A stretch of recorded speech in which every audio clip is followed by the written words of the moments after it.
Oh, Lord. Oh, Lord. Sony, what have you done?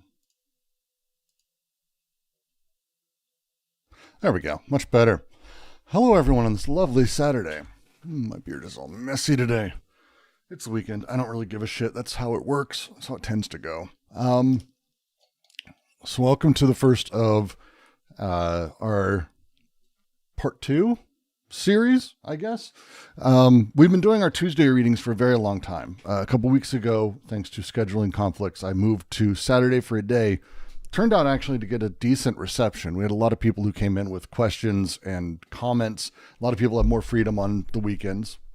A good number than do during the week. So kind of the goal here is, as you might expect, hey, what's AO about? Let's talk through it. Let's do the thing. That's kind of the idea here, at least. Hey, LJ, how you doing? Good. Have some. Well, we can talk about the news for things later. This is very much we're on stream and other things, so just letting you know. Yeah, good. I'm here to do the readings first. Excellent. We went through a lot this last week too. So let's, without further ado, we'll dive into that.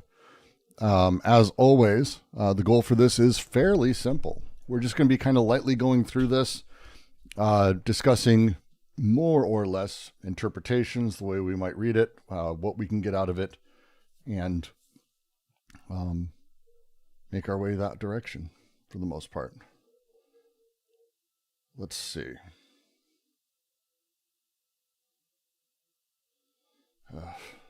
2 moments, sorry. I'm trying to remember where exactly we were. Because we went through like 5 large paragraphs this last week. Mostly focused on Charlie Chaplin. And I feel like it's going to be worth sort of making a moment where we actually share and go through. Yeah. Oh, it's mostly just a couple of us. That'll make it fucking easy, I think. And if more people don't join, we may actually just I'll cancel the stream and we'll just move on. LJ, you and I can chat about other shit. We're still Please. do the. If no one, you said if not a lot of people join the stream, we're not going to do the reading. Yeah, I might just do a few moments and then you and I can just chat. I'll cancel the stream because it's Okay. We'll see.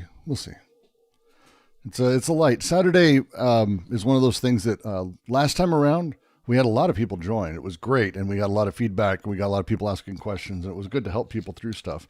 The reason I don't normally do Saturday streams is because they tend to turn out like this. People may show up randomly, but for the most part, education streams or drier streams on the weekend are not what people are generally looking for, in my experience. So, but that's very interesting because usually in Tuesday there's a lot of people do the reading. mm-hmm. I expected that there will be more people to do the reading the weekend, but it seems like it's not the case. And it's we had a decent number this last time, and it's hit or miss. But in my experience, like there's a reason we don't do a lot of readings on the weekend because people basically people tend to handle their weeks. I'm like this, so I identify with this, and maybe it's only me, but people tend to handle their weeks as more regimented, where it's like, oh, I'll do this at this time. I've got this at this time. I've got this work meeting or this school thing or whatever, and you've got kind of stuff set up. And on the weekends, most people don't want to schedule things. Like it's not really where their brains are at, which I get. And so we tend to have people show up mishmashed or randomly, and it's kind of fun. And these things, you never know. But even on YouTube right now, we've got 5-ish or 2 or 5 viewers, which is usually when we start AO during the week, we have 30 to 50 by now. So it's that big of a difference. It's kind of stunning. And again, it's you and I are the only ones here in the Discord.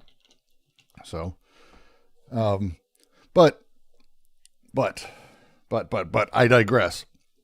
Let's take a moment through the first paragraph that we went through this last week, because we're in schizoanalysis. The section on schizoanalysis, which is, as I've noted, towards the end of the book here, is sort of bringing together everything as they've made their way through. To put it very lightly, it's bringing in everything. So when we talk about, one second.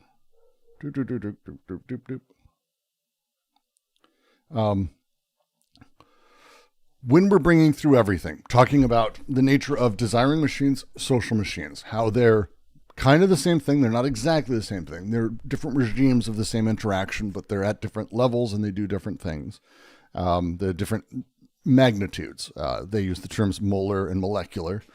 The way that these things interplay and how they interplay as they sort of do their stuff, this is a huge move towards what they're going to be calling the destructive and positive tasks of schizoanalysis. Why do they use these terms? Because in psychoanalysis, you tend to have a different type of mentality around analyst and analysand. An analyst's job is to more or less kind of find the interconnected symbolic ways that a person's frustration or their neurotic sort of fixations or perversions, whatever it may be, the things that they care about in the world, find how they're linked via symbolic connections, generally back to mommy, daddy, me. But it's kind of relating things back to a symbolic. We can just sort of end there. It doesn't really matter what symbolic, just a symbolic is the fucking big deal. So, one sec, my daughter is...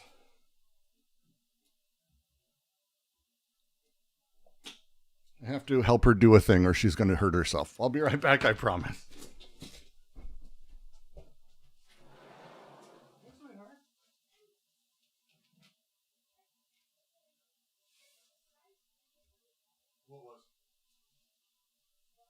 What's a surprise? Okay, cool. Will you watch Violet for me? That's fine. I can't wait to see it.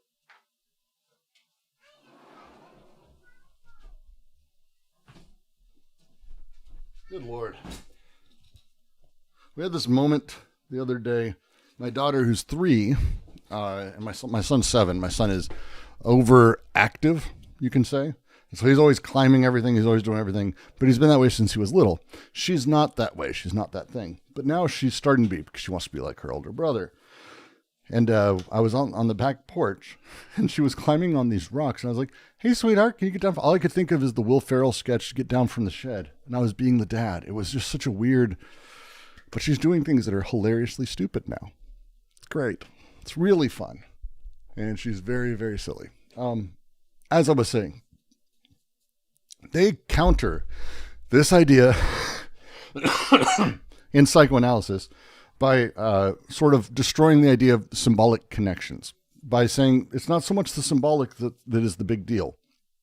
Instead, what you should be looking at is not that, but instead the machinic indices behind all of this, the stuff that is sort of pulsating and moving in order to understand how production is happening, how production's operant.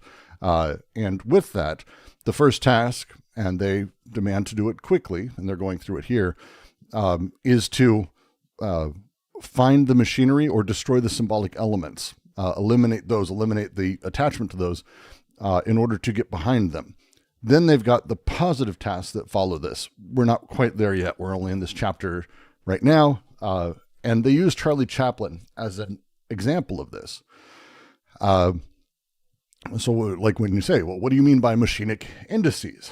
Well, there's this really interesting thing that happens in modern times. And actually probably our best bet is actually just to pull up modern times. Give me 2 seconds. And we will just go through some parts of it, because that's probably the best bet. And we're not going to have audio because I'm not getting copyright strikes. So you'll just have to deal with all of that shit that there is. There.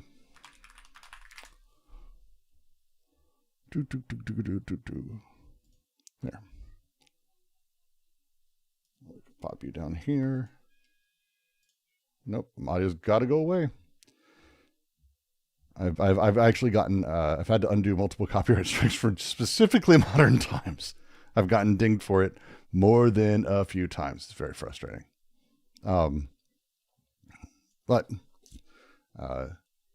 Oh, Sunday's live. That also may be contributing to fewer people for us, which is fine as well.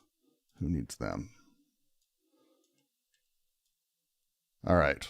So this is Modern Times. It's set up in the middle here. You're not going to be shocked by that. It is early era Charlie Chaplin. Some of the best, maybe one of his best things. I mean, he's magical, to be perfectly frank. All right, I'm going to share my screen so you can see too, LJ, since I know you do like the occasional old film. There you go. Modern Times is about sort of the way people are being pulled into the machinic industrial world, despite not wanting it, the way that this sort of has changed. It's incredibly metaphorical in a lot of different ways, but there's a very particular scene that they're talking about when they go into this. And it's this guy right here. Because they want to talk about the famous eating machine. This is a famous moment. If laughter is a reaction that takes certain circuits, Chaplin and everything he's doing very, very unique in this space, especially in early cinema, mastered over time. But as he sort of makes his way through, as these things happen, they've got this line at the end. Because again, this... Because I want to get to the one where they have the note. God, he's so great. This woman are no longer alive. There's no pessimism either. What had to happen, happened. They did not kill each other. They were not brought down by the police. And it will not be necessary to go looking for the alibi of an accident. Chaplin did not dwell on this. He went quickly as usual and traced his finished design. It's a great sort of light version of a really deep overreading of Modern Times, to say the least.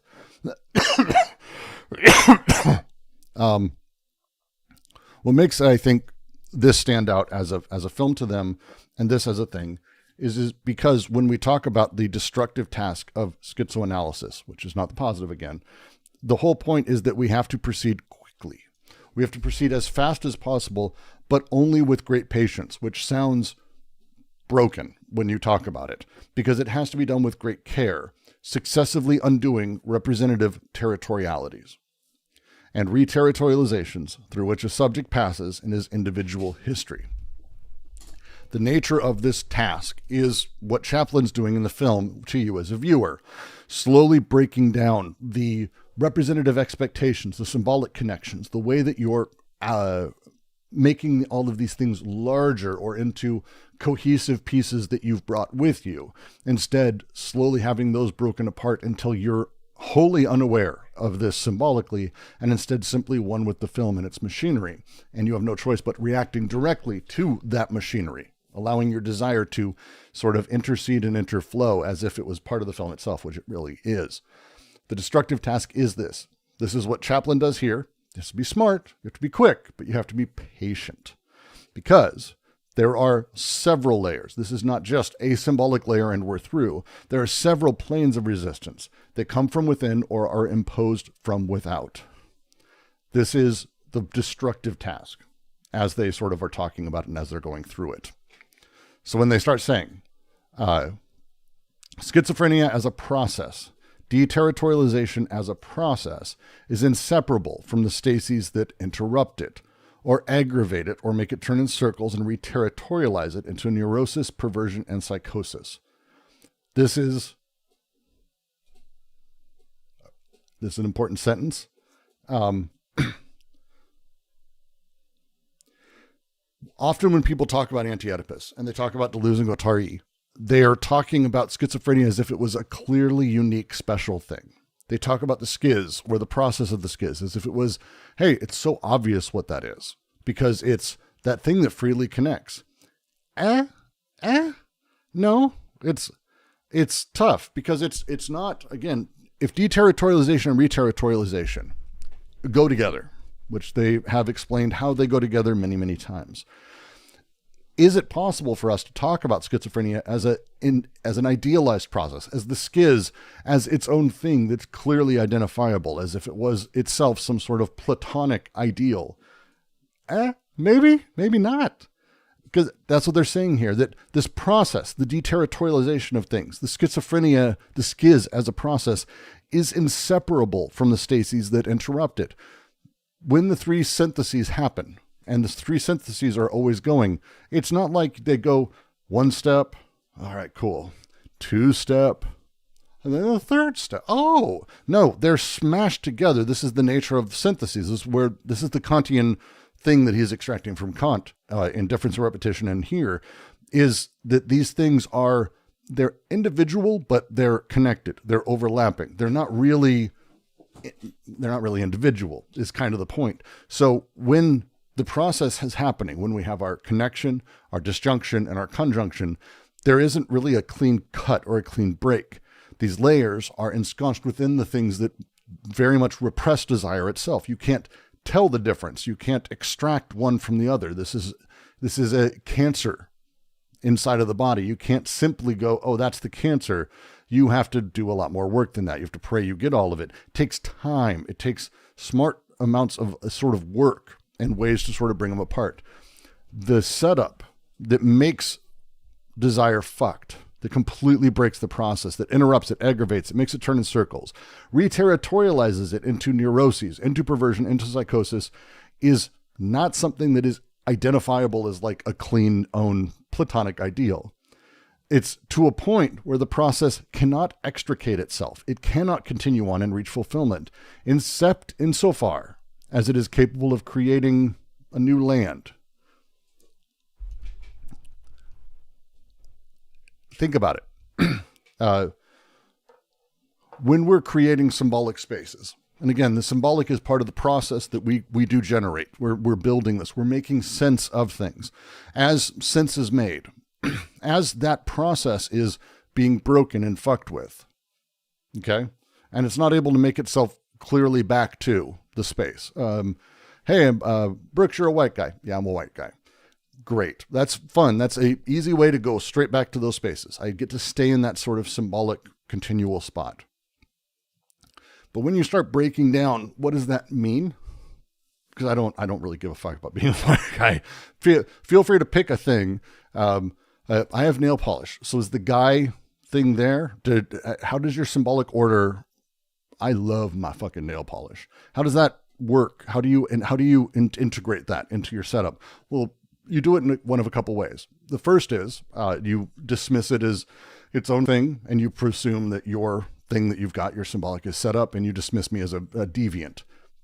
But when you do that, or you create a new version of the symbolic, the man that can have this, or some other thing, you're actively creating a new land, a new space. You are actually making a world in which all of these symbolic elements can continue to work. You are building new.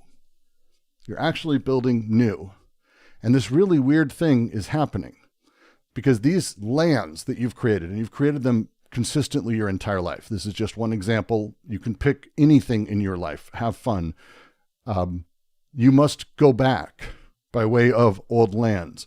You study these older lands, their density, their nature. We must seek to discover how the machinic indices are grouped on each of these lands that permit going beyond them. That some people simply can't from the setup as a thing. Like some people can't go beyond them. They just refuse to deal with the thing. It's worth noting. But they're also creating new. This is what they're speaking of. The ability for us to create a cohesive whole. Whenever we create a cohesive whole, and it is the totality of all, whenever we reterritorialize, we always are, everyone always is, from the hardest hardline right-wing capitalist, Nazi fuck, all the way through to the, I don't know, I'm avoiding clinical sort of terms, to the most lefty, progressive, fucking trans queer person, whatever it may be, everyone's constantly reterritorializing, rebuilding new, rebuilding an all.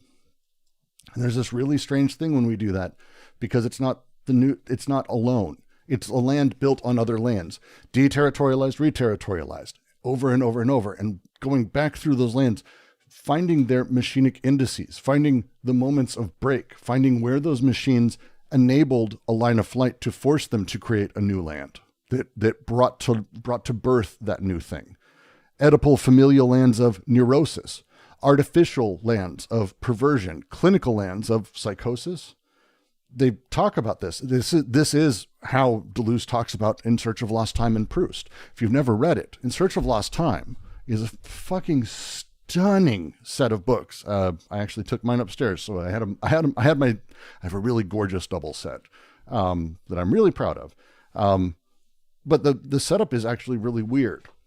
You can't really explain what the books are about, right? You can't really summarize. What is In Search of Lost Time? It's not really a thing, because each of the books itself kind of has its own story, but it isn't really itself a cohesive totality story. Swan's Way, I could probably start to explain sort of some stuff that happens in it, but I can't tell you what Swan's Way is about. And in kind, I can't use Swan's Way as an example of what In Search of Lost Time is about. There is a totality that is constantly being remade as you read the books. As you finish the first or the second, you might, people do, and it's fine to do this, I'm not saying it's bad, but you might come away and go, actually, you know what I really think? The book is about this, this, and this. And someone who's read all the books would go, keep reading. But that thing that happened, that's quite real. It's quite a real thing that you found a way to create a cohesive whole, a territory, a territorialization, a re-territorialization. And as you continue to read, that breaks down and you create another. Now, why do you create these? Why are you doing this? Well, this is Oedipalization in the nature of how we've been taught into the world of the symbolic setup, how we make sense of things by creating things that are symbolic. That thing is there. And by the way, Wig, you can literally ask stuff, anything about AO here. This is open hours. We just had a bunch of people join. This is intended to be open hours. You let me know whatever you want to talk about. I'm rambling about our reading this last week because I consider it one of the more important parts of the book. I say this about every fucking part, but this one is a pretty big deal because this really strange thing was In Search of Lost Time, to just read their part. All the planes are traversed until their molecular line of escape is reached, their schizophrenic breakthrough. All the planes, they talk about the scene when Albertine gets the first kiss.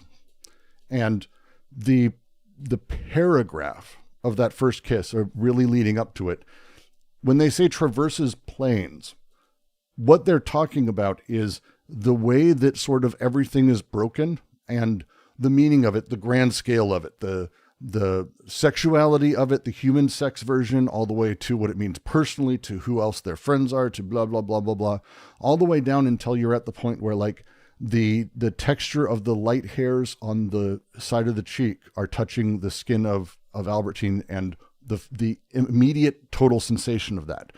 This thing that's happening is breaking all of those planes. It's deterritorialization all the way down, finding those old lands and what connects to them. This is what In Search of Lost Time, if you can say it's about anything, it's about this continuous process that the main character is going through of this breakdown and rebuilding of everything they understood through experience and then recontextualizing it, re-territorializing it. It could be a flop-in word that way. This setup, the kiss where Albertine's face jumps from one plane of consistency to another in order to finally come undone in a nebula of molecules. The reader always risks stopping at a given plane and saying, yes, that is where Proust is explaining himself. But the narrator spider never ceases undoing webs and planes, resuming the journey, watching for the signs or indices that operate like machines that will cause him to go on further. The experience of In Search of Lost Time is as if you were, or I mean, the narrator very clearly is, diving back, thinking, and as everything sort of happens, finding little machinery to then further chase down, to allow themselves to connect with and continue back into that past. In Search of Lost Time is about the memories and the disappearance of them, how we've reconnected them. And so the process of deterritorialization through the whole thing, this is the destructive task. and this is a thing that you can kind of actually have fun doing a little bit, enjoy, the narrator spider that's undoing webs and planes. This very movement is humor. It is black humor. And they mean this quite much in that literal sense. This is, it's humorous. It's not laugh out loud, but there is a levity to it and a sort of odd discomfort laugh that does come with a lot of these points. Again, my experience of In Search for Lost Time, and maybe different than others, I tend to identify very much with how they describe it here. The narrator does not homestead in familial and neurotic lands of Oedipus, where the global or personal connections are established. He doesn't remain there. He crosses those lands. You do get to know about the narrator's family and all of that. He crosses those lands, but he desecrates them. He penetrates them. He liquidates even his grandmother with a machine for tying shoes. The perverse lands of homosexuality, where the exclusive disjunctions of women with women and men with men are established and then break apart in terms of the machinic indices that undermine them. The character very much plays into the space of, from hetero, clearly into a space of confusion around homosexuality, being gay, what that plays into that. It's more complicated than just saying becomes gay. That's not really how that works. But also within that, it's not just these whole bodies of saying, well, I'm straight now, I'm gay now. The character slowly begins to understand that the machinic indices, the things that are indicators of arousal, aren't really that of a woman or a man. That's the whole body. That's the symbolic element that is at play there. What's arousing are little things, the little tiny bits, continually undoing why they're part of that. Is petite, smooth body, is that always women? No. Large, strong person, is that always man? No. What is the thing? What is the machinic element that's actually causing the arousal as he's going through these things? This is the path to trace. This is the pencil traced by Chaplin in modern times. This is that moment that is being traced, the creation of that space into new lands, constantly into new lands. This very odd place that you start going to, these psychotic earths with conjunctions in place. Charlot, therefore, surely mad. Albertine, too, perhaps. They are traversed in their turn to a point where the problem is no longer not posed in this way. The narrator continues his own affair until he reaches the unknown country, this unknown land, which alone is created by the work in progress. The search of lost time in progress, functioning as a desiring machine, capable of collecting and dealing with all of the indices. They have this section in the book called The Whole in Its Parts that is about this very interaction and the way these things work. It's about also In Search of Lost Time. Because when you have a desiring machine, a social machine, you might say, capable of collecting and dealing with all the indices, the ability to ensconce it inside of something else or to create it as a part, not understanding that the whole is actually a part of the parts that sits alongside them, not necessarily a whole totality. These things that happen, these new regions that are then connected, how they're put together, it's always a personal, non-personal, a partial movement. They're always this odd thing. The conjunctions themselves are always nomadic, polyvocal, the disjunctions even, where homosexuality and heterosexuality aren't even worth distinguishing any longer. They don't hold meaning unto themselves. They are the large symbolic cover for lands that those should be destroyed to enable desire to connect to the parts it wants to. The world of traverse communications, where the finally conquered non-human sex mingles with new flowers. A new earth where desire functions according to molecular elements in flux. This voyage does not necessarily imply great movements in extension. It becomes immobile in a room on a body without organs, an intensive voyage that undoes all the lands for the benefit of the one it is creating. It's a great fucking paragraph. I fucking love it. I adore it. So there you go. That's a little bit of my ramble today. I mostly wanted to focus on that because when we talk about like, what is schizoanalysis, the discussion around that tends to be completely fucked up to be perfectly frank. And most people don't spend the time in the last little bit here. They tend to think of it as going schiz. It doesn't. The destructive task of creating these new lands and these new things, this last sentence is actually meant to be more of a warning, like a cautionary tale, because it isn't that the schizo out on a walk must go on these grand journeys. These journeys don't have to be made in extension like they are in Search of Lost Time, but by traveling, going places, meeting people. It doesn't really have to do that. The voyage can be immobile in a room on a body without organs. It can be an intensive voyage that undoes all the lands for the benefit of the one it is creating. All the lands for the benefit of the one it's creating. This is the catatonic. This is a catatonic, automatonistic, early autism, whatever phrase you want. This is a clinical entity they're talking about. This is a person stuck in a clinic, in a corner, immobile, in a room, creating a new land that is being built of all the others that they've destroyed. Because those lands are also social machines.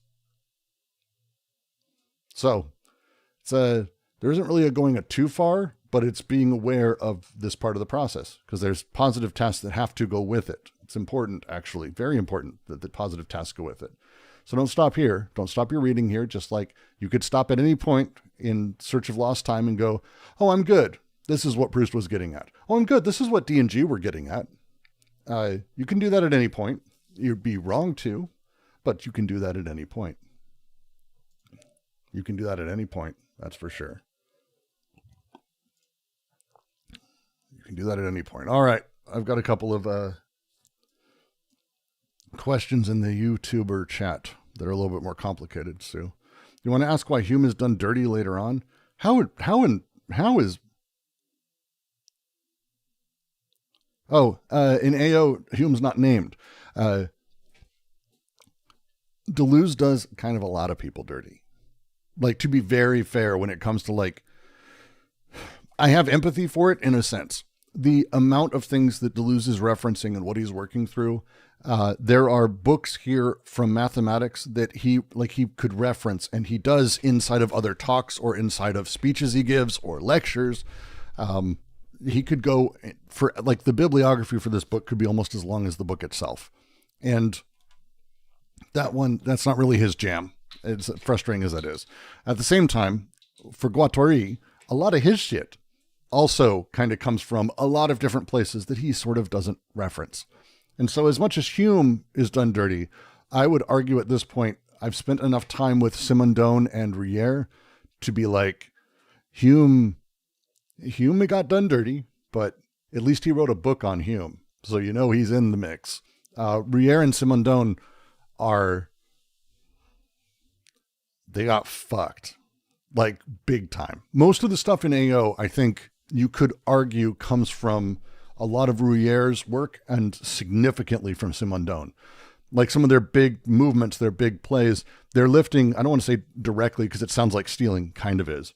But some of the things Simondon and Rière sort of worked through and figured out are the baseline for the machinic to the organic that the BWO is. The nature of individuation, the nature of the machinic. These are, if you want to talk about getting done dirty, there's a lot. And it's frustrating. So it's like, Hume got done dirty. Simondon and Rière got completely fucked. Like, if he had written a book on either of them, or, I mean, I don't even know how often he mentioned Simondon, and it's just beyond obvious. Like, Simondon is so core to his work. If you haven't read it, I highly recommend Simondon, Individuation, in light of, one second. I always get it wrong. I've said it wrong multiple times. Individuation in light of notions of form and information. It's a 2-part book. Taylor Adkins, Machinic Unconscious Guy, podcast, translated. The book's excellent, both parts. Taylor recommended to understand that like you can kind of start with the second to make your way then through the first. He's not wrong. We have a reading of it as well as we have a lot of Simondon readings on the channel. I highly suggest going back through them. He's fucking great. And Rier, who we have readings of actively. Cybernetics and the Origin of Information would probably be where I'd... Genesis of Living Forms, maybe. Those two will help you with Anti-Oedipus immensely. They changed my understanding of it because to the point you're making about Hume not really being mentioned, it sounds like they're coming up with something. And I think the idea of the BWO, which is a unique version of the thing, the shoulders it stands on need to be mentioned in order for you to understand what it's constructed by. It's just not. Rier is just that important. So is Simondon. It sucks. I feel bad for both of them. And I feel bad for people who don't, because that's just not even the bibliography or footnotes. It's very frustrating. It's very frustrating. So I have a lot of empathy about that one for sure. Let's see. Other question I got in here. I saw this one from Fringed. I have a question. How does capital relate to the model of death or experience of death in the BWO 335 in the Penguin edition? So you're asking me to skip ahead. Actually, we can do a little bit of a side note on this, because I think rather than going through AO, which I think does a really, I would argue, not the best job of going through this, because their language. 1 second. I think we can talk through.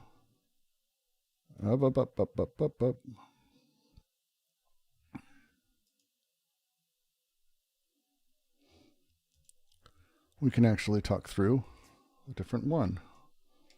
Come on, stop fucking with me.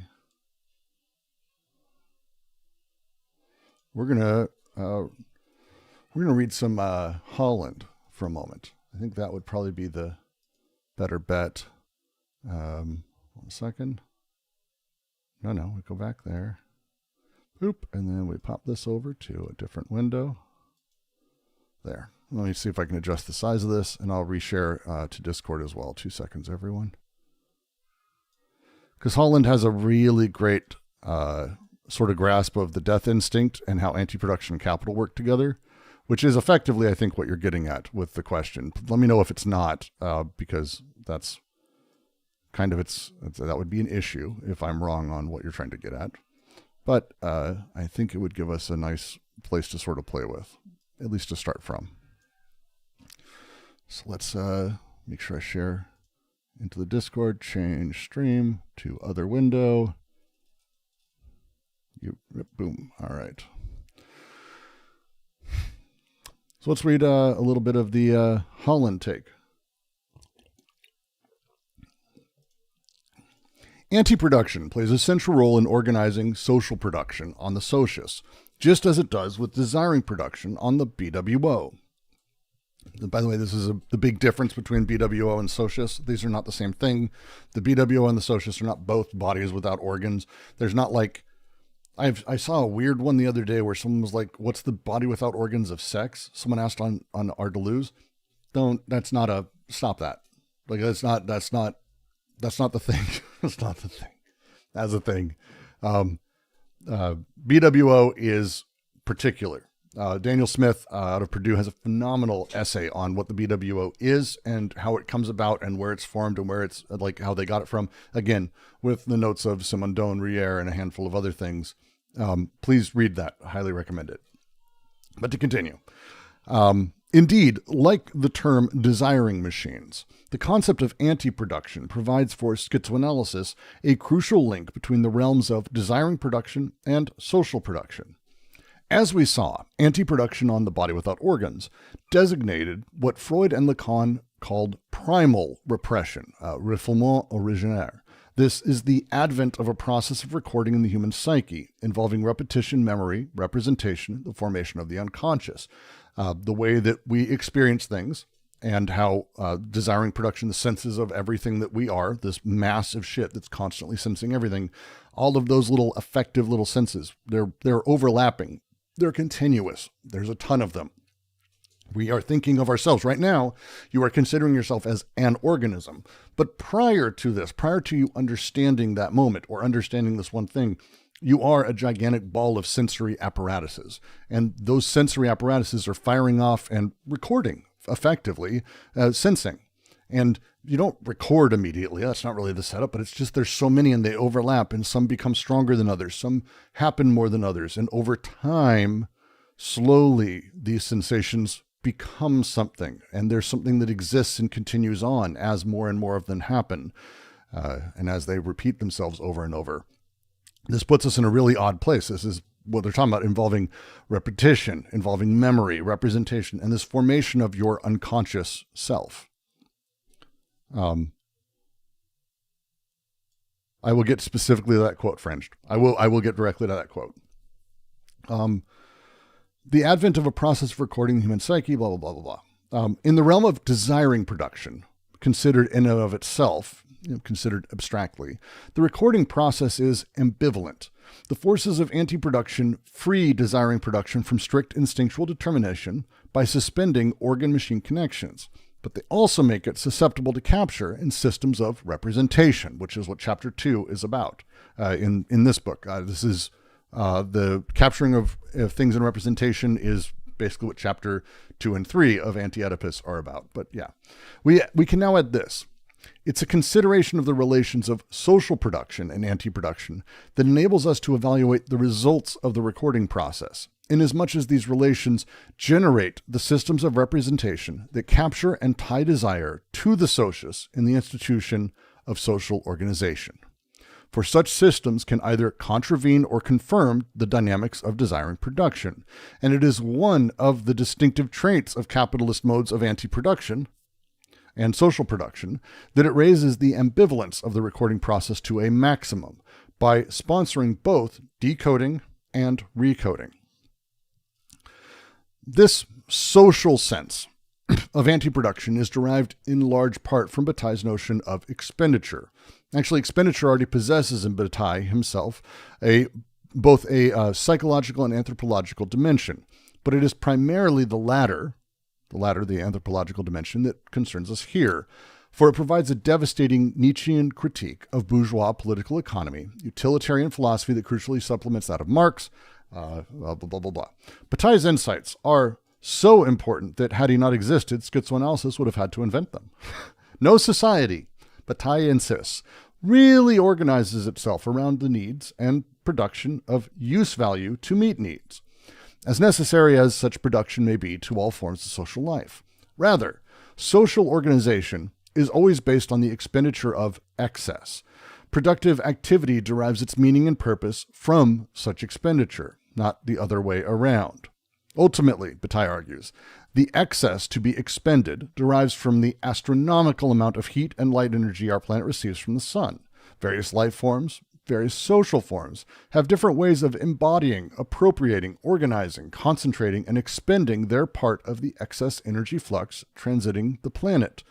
But in all cases, it is the acts of expenditure that exercise predominant influence on the life activity of the species or social formation. This single insight provides crucial correctives for three of the perspectives on which Deleuze and Guattari draw substantially in Anti-Oedipus. First, it confirms their critique of the metaphysics of lack that has plagued Western philosophy.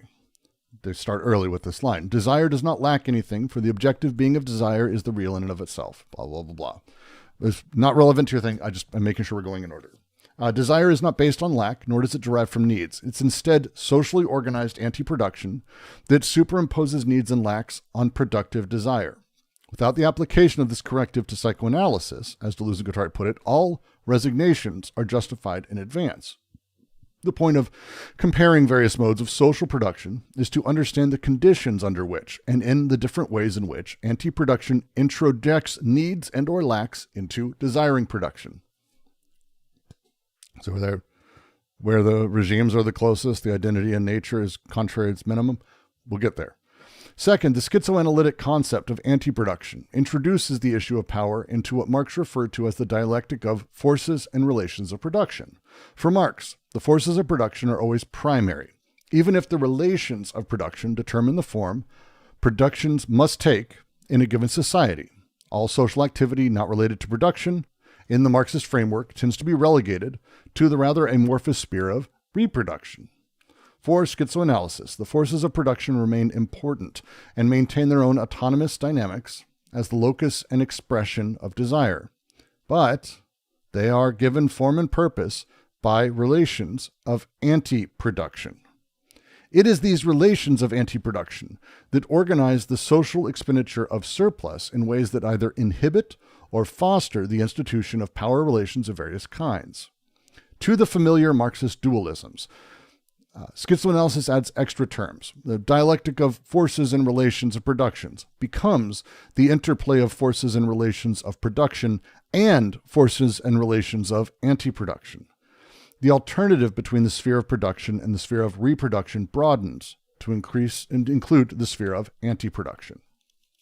Now, finally, I promise we're getting there, French, don't worry. Finally, anti-production is, as the organization of matter and energy flux on the socius, provides a crucial corrective to what Deleuze and Guattari called the exchangism of Strauss. In fact, the concept of the socius provides a materialist basis for what Levi-Strauss called the symbolic order. That is, for the codes and systems of inscriptions that organize desire socially in the different modes of social production, as Levi-Strauss has shown. Kinship terminology and myths organize desire according to the codes of a symbolic order, as do the legal codes promulgated by despots to govern subordinate people of their empires, the laws governing the sale and labor of commodities, for example, in very different forms of symbolic order.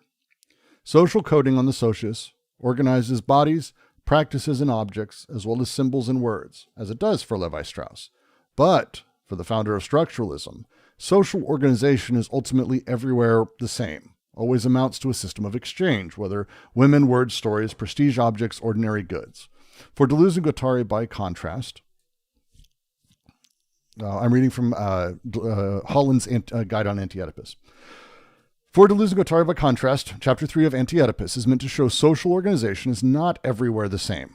It's not everywhere the same. Forms of coding and systems of inscription differ significantly among the three ideal type modes of social production they analyze, in part because desire gets organized or inscribed on the type of socius specific to each mode of social production, the earth, despot, and capital.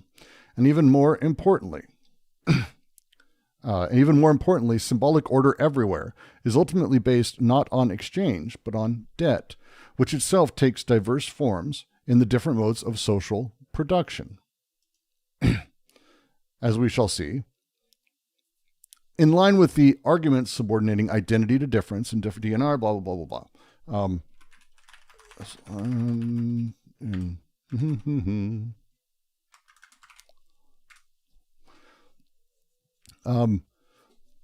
Social production and desiring production are effectively almost one and the same, but they are different regimes of the same sort of order. When we talk about anti-production, sort of operates inside of them, and how the organization around them sets up and the relationship between them. What we're talking about is a really odd, paradoxical relationship. When we have the regimes, the two regimes, whenever they seem most similar, this is just to go right at the quote for you, French, when they seem the most similar, the personal and the social, where the regimes near the most, where they seem like that at the way capital operates and the way that the capitalist person operates, where they seem the most similar, actually their essential natures become most different. This plays into, one second. Let me find the exact, one second. Let me find the exact quote from AO. Let's actually pull it open. I can't search the other piece, so this will be 2 seconds. Because we should read that section. Because this might be worth spending a little bit more time on, which frustrates me because I Didn't know I wanted to do a full reading of a few multiple paragraphs today. It's Saturday. I'm trying to relax. Really?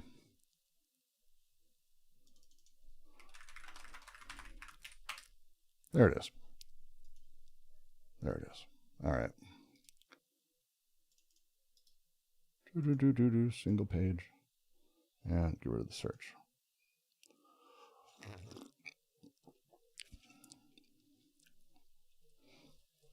We'll just read a little, and then we'll go back and analyze. And then you can scream at me, because we can work through this. So it's like that the closer associates gets to the process of desiring production, move anti-production, it delves into. So this plays into, like,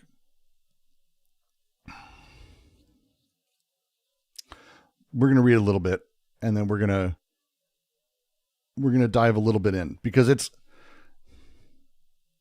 about, for them, the need for us during the positive tasks and also destructive, the nature of the schizoanalytic process, that we need to be talking about the identity in nature and the identity in regime, or the difference in regime, that these things kind of come together.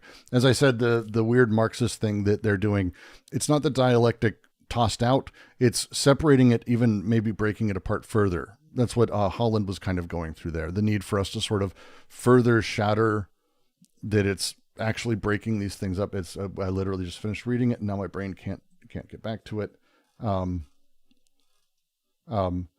The familiar Marxist dualism, schizoanalysis adds extra terms. The dialectic of forces and relations of production, Marx, becomes, in Deleuze and Guattari, the interplay of forces and relations of production and forces and relations of anti-production.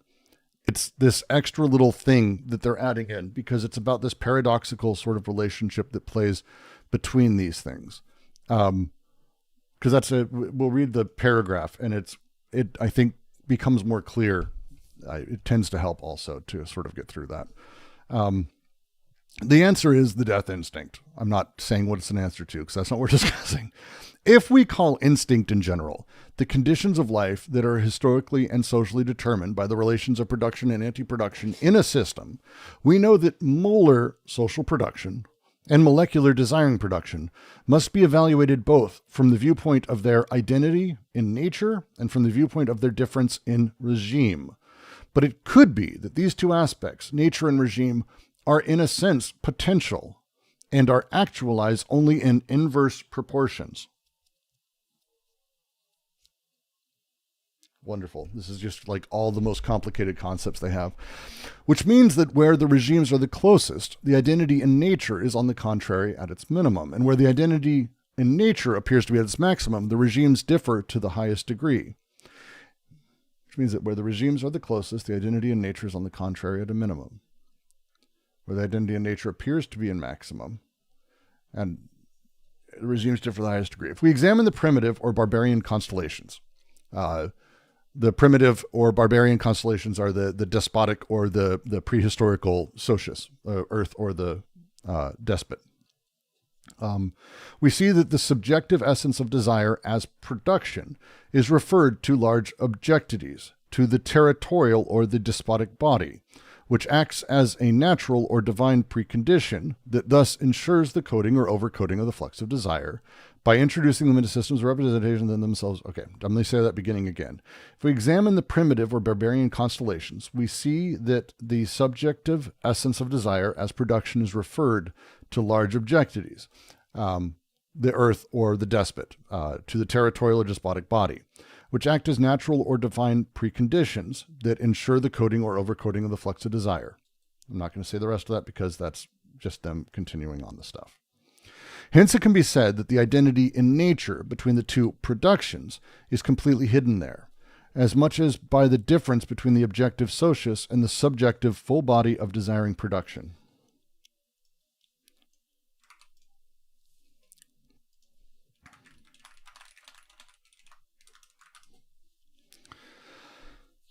God damn it. God damn it, French. found something I want to go over. I'm not comfortable with my understanding of this right now. So you get to deal with me not knowing a thing. Sorry.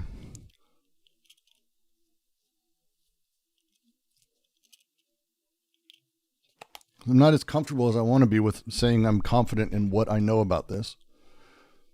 Because this is really, there's language here that I find really, really interesting. So let's just keep going. Hence, it can be said that the identity in nature between the two productions. Oh, I know we're all learning here. I'm mostly just making jokes. I don't mean, God damn it, French. That's not actually what I mean. A little bit, maybe a little. Hence, it can be said that the identity in nature between the two productions is completely hidden there. Okay. When they say two productions, they're talking about desiring and social production. The identity and nature between the two productions is completely hidden there. Okay. What is the there in that sentence? If we examine primitive or barbarian constellations, we see the subjective essence of desirous production is referred to large objectivities to the territorial or despotic body, which act as natural or divine preconditions unless ensure coding or overcoding of flux of desire by introducing them into systems or repetitions that are themselves objective. It can be said that identity and nature between the two productions is completely hidden there. This is the systems of representation that are themselves objective. That's where the two productions become completely hidden, as much as the difference between the objective socius and the subjective full body of desiring production. That's why the difference between the qualified codes and overcodings of social production and the chains of decoding or of deterritorialization belonging to desiring production. And by the entire repressive apparatus represented in the savage prohibitions, the barbarian law, and the rights of anti-production. Okay. And yet the difference in regime, far from being accentuated and deepened, is on the contrary reduced to a minimum, because desiring production as an absolute limit remains an exterior limit. I'm going to say a thing. Feel free to disagree. Let's talk specifically about the savage territorial. Desire doesn't have. I'm going to be speaking broadly. Whatever I say here is me working through. Do not take what I'm saying here as truth or fact or anything. I'm working through the concept because this is deep. There's a lot here. The complexity is kind of a lot. Desiring production underneath the territorial socius, and they write about this in chapter 3. It necessarily functions as a way that is almost immediately consumed by the social activity. It's determined almost instantly. Desire isn't free to run. There's no version of like the noble savage that they've got going on here. The way that these things play and the way they interplay is that desire is connecting, and then there is an immediate disjunction. And that disjunction is the end of the process, effectively, because it's desire consumed. It connects and then it's consumed. It's done so via theaters of cruelty and excessively hard-coded social laws that are burned into skin, that are taught via pain, and all of these things. So on the other side of things, you have your social existence, which in the bush, as they describe it, in the bush as you're hunting, as you're running around in the wild, there is an immediate consummation, consistent connection, not even disjunction. Disjunction comes back when you get back to the town or your village or whatever, and the perversion of that experience, the village pervert shows up, the person who unturns that and where the disjunction begins. These are where social codes play out. They don't play out in the rest of it. So you have in the savage space, as they're sort of describing here, the way that desire functions is immediately captured and immediately captured. The difference in regime, far from being accentuated and deepened, is on the contrary reduced to a minimum. The difference in desiring production and social production within this is extremely minimal. Like I think that makes sense to me as I say that. I might be overstating the simplicity of it, but it does feel like that's more or less what they're kind of driving at here, at least a little bit, at least as I sort of see it. Because desiring production as an absolute limit remains an exterior limit. The absolute limit of desire is exterior, or else stays unoccupied as an internalized or displaced limit. This would be under the despotic, with the result that the machines of desire operate on this side of their limit within the framework of the socius and its codes. there's no break in that same way. Yeah, there's no break from desire to sort of social production.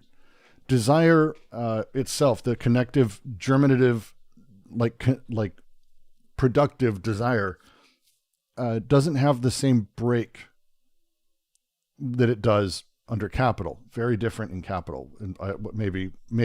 I mean, as far as I understand, it's very different under capital.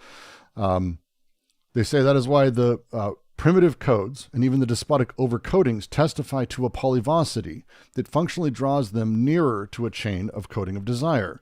The parts of the desiring machine function in the very workings of the social machine. The flux of desire enter and exit through the codes that continue, however, to inform the model and experience of death that are elaborated in the unity of socio-desiring apparatuses.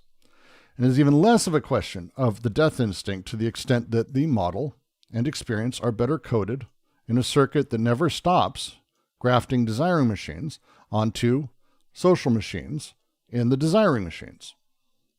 So far, I'm comfortable with this. So far, I'm comfortable with that interpretation as well, by the way. So far, I'm pretty comfortable with that interpretation.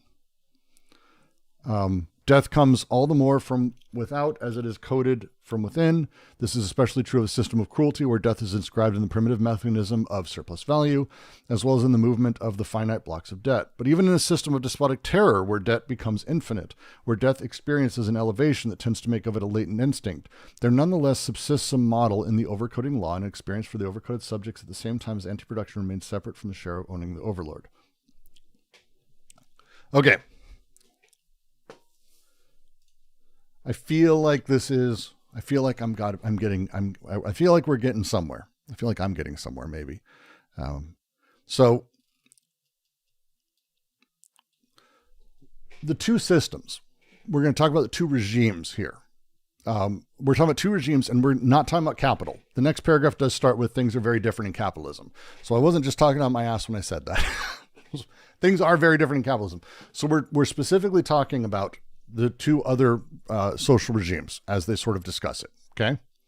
So when they appear to operate in similar ways, the regimes themselves are close. Social and desiring production seem similar. Their fundamental natures are actually most different. The fundamental nature of social space versus that of desiring production are actually drastically different, but they seem on the surface, or even as you dive in, they seem to be deeply connected.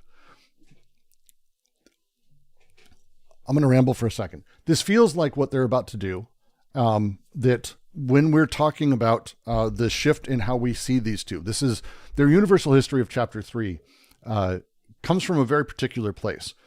With the sort of understanding of the body without organs, this surface of recording that is part of the sort of human experience, you could say, the psychic experience between the unconscious as part of the unconscious and then the formation of the organism, that this thing that is machinic to organic, this element of the BWO can't reveal itself prior to capital. It just can't. When you go back and you look through and you're like, well, how did the BWO work? Well, they do this in chapter 2, and a lot of people have done work on this since. But the BWO exists in these things, but it doesn't have a place. It's not something that's completely clear. That then gives them something that they can go, well, this understanding of desire we've got now with capital, from our privileged position of inside of capital, we are understanding that there is a subject. We have a subject here. We have BWO. We understand desiring production and desire through all of these other thinkers. We've got all this. Now let's go back through all of human history and let's talk about a universal history of all of these things. How does this work in other spaces where we don't have capital? Let's say we have a despot who's the core of this, or we have prehistoric tribes. The ability for us to look back on that is actually really interesting, because we can talk about desiring production and all these elements and sort of rewrite them into those spaces, and not from a negative view, but actually rebuild into that. But by doing so, we actually are able to see that these two regimes, they actually were always there. These two regimes, the social and the unconscious mechanical, these were always there. These are kind of part of the human experience, more or less. And as we look back, we can actually see that even though we didn't notice it before because the social and desire seemed the same. Freud writes about this in Totem and Taboo. There's this thrust in his writing, and he's not alone in this, that the prehistoric man, the tribal, the primitive, whatever you want to say, the savage, that their desire and their social is one and the same. There's the idea of the noble savage is this cleanliness of, oh, well, look, their inner and outer experiences are identical. Pick a movie that sort of goes into this. There's this thrust underneath it. That's core to like the idea of the noble savage concept is they're truly free. Their desire and their social lives are not different. They're one and the same. They're identical. And they're like, well, wait, it seems like that. And we do talk about it like that a lot. People have discussed this. There's books on this. Strauss writes about this. Freud really, really writes about this. And I think, a lot of people have sort of turned this into films and other things, but it's actually not the case. That actually, well, they seem the same. The fundamental parts of them, how they actually worked, how their fundamental natures couldn't actually be more different, because the way that desire is produced and the way the social operates are actually drastically different. We're just seeing them as one squished element, I guess, which is probably an awkward way to sort of put it. So like, the social body, the objective social body of the earth and the subjective body of desire, which they just got into in this last little bit. The social codes, the decoded chains of desires, the repressive apparatuses, the prohibitions that exist there, the similarity in nature of these things, they're actually drastically different. The difference in regime is reduced because desiring production functions within the established codes of society. Sure. So desire operates on, as they have the line in there, on their side of the limit within the framework of the socius and its codes. But primitive codes and overcoding actually have a polyvocity. And this is why we're able to make this mistake. We make this mistake. This is one of the things that does this. We're able to sort of see them closer to desire. The polyvocity of it works that way, but it's not actually operant in that same way. Like, desire is still managed through these coding systems that channel and restrict it, but how the two sides function, even though it seems like they're the same, even though it seems like this is the same, they're actually drastically different. In capitalism, the point being, capitalism reveals this, because in capital, completely different beast. The decoding of the flux must be recaptured socially through very different mechanisms. And so we're able to see the two regimes as clear as day, in the same way that like the BWO reveals itself in capital. The socius even reveals itself in capital. We may not even, in prehistoric, we would never have a need to talk about the BWO or the socius. There's no thing that is like pointing at it, but it's pointing here. This is what's pointing. This is the thing. And in capital, that's where we get to. That's why the next paragraph, this makes a lot more sense now. That's why the next paragraph says, things are very different in capitalism, precisely because the flux of capital are decoded and deterritorialized flux, precisely because the subjective essence of production is revealed in capitalism, precisely because the limit becomes internal to capitalism, which continually reproduces it, also continually occupies it in an internally and displaced limit. Precisely for these reasons, the identity in nature must appear for itself between social production and desiring production. But in its turn, this identity in nature, far from favoring an affinity in regime between the two modes of production, increases the difference in regime in a catastrophic fashion, assembles an apparatus of repression, the mere idea of which neither savagery nor barbarism could provide us. This is because, on the basis of a general collapse of large objectivities, the large-scale objective realities that were in the despot or in the earth, that were there, that, again, the social and all of that, They're completely different beast. Um, um, on the basis of a general collapse of the large objectivities, the decoded and deterritorialized flux of capitalism are not recaptured or co-opted, but directly apprehended in a codeless axiomatic that consigns them to the universe of subjective representation. This is the shift that happens in capitalism. This is the shift that capitalism does, that, again, reveals these other elements as you sort of look back, as you go back, and as you make your way through. The large objective space of social known is gone in capital. There are archaic things that are still around, thanks to the state. I actually had this discussion yesterday on In the Fold with Sunday, where I would actually argue we're actually witnessing and experiencing the end of common meaning, because I think there's a very strange set of things that are happening right now. But that's an aside. The general collapse of large objectivities, the large known social formations, the decoded and territorialized flux of capitalism are not recaptured or co-opted. They are directly apprehended in a codeless axiomatic that consigns them to the universe of subjective representation. So this very big shift, the two regimes seem to operate the same, but they couldn't be further apart. Conversely, and that's kind of the line I think that you were going with and what the weirdness is of that line, right? Where the regimes are closest, the identity and nature is in opposition, the identity and nature, on the contrary, is at its minimum.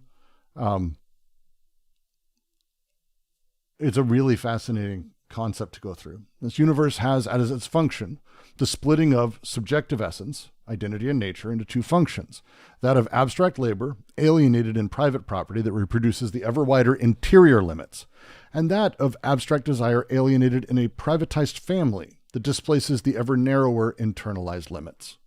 The double alienation, labor, desire. Your labor, your productive processes, your work that is being co-opted inside of private property. At the same time, desire is also captured, but not like labor is. Very different beast. That's within the private. That's within the idea of private property, private ownership, territorialities in that sense. But the family is where we see the other part captured, the symbolic, because the symbolic always eternally is adjusting itself and shifting itself, because at its base layer, the axiomatic is what is behind this. It's codeless, and it's what's creating these sort of interactions for things. I hope Fringed is still here after all of that.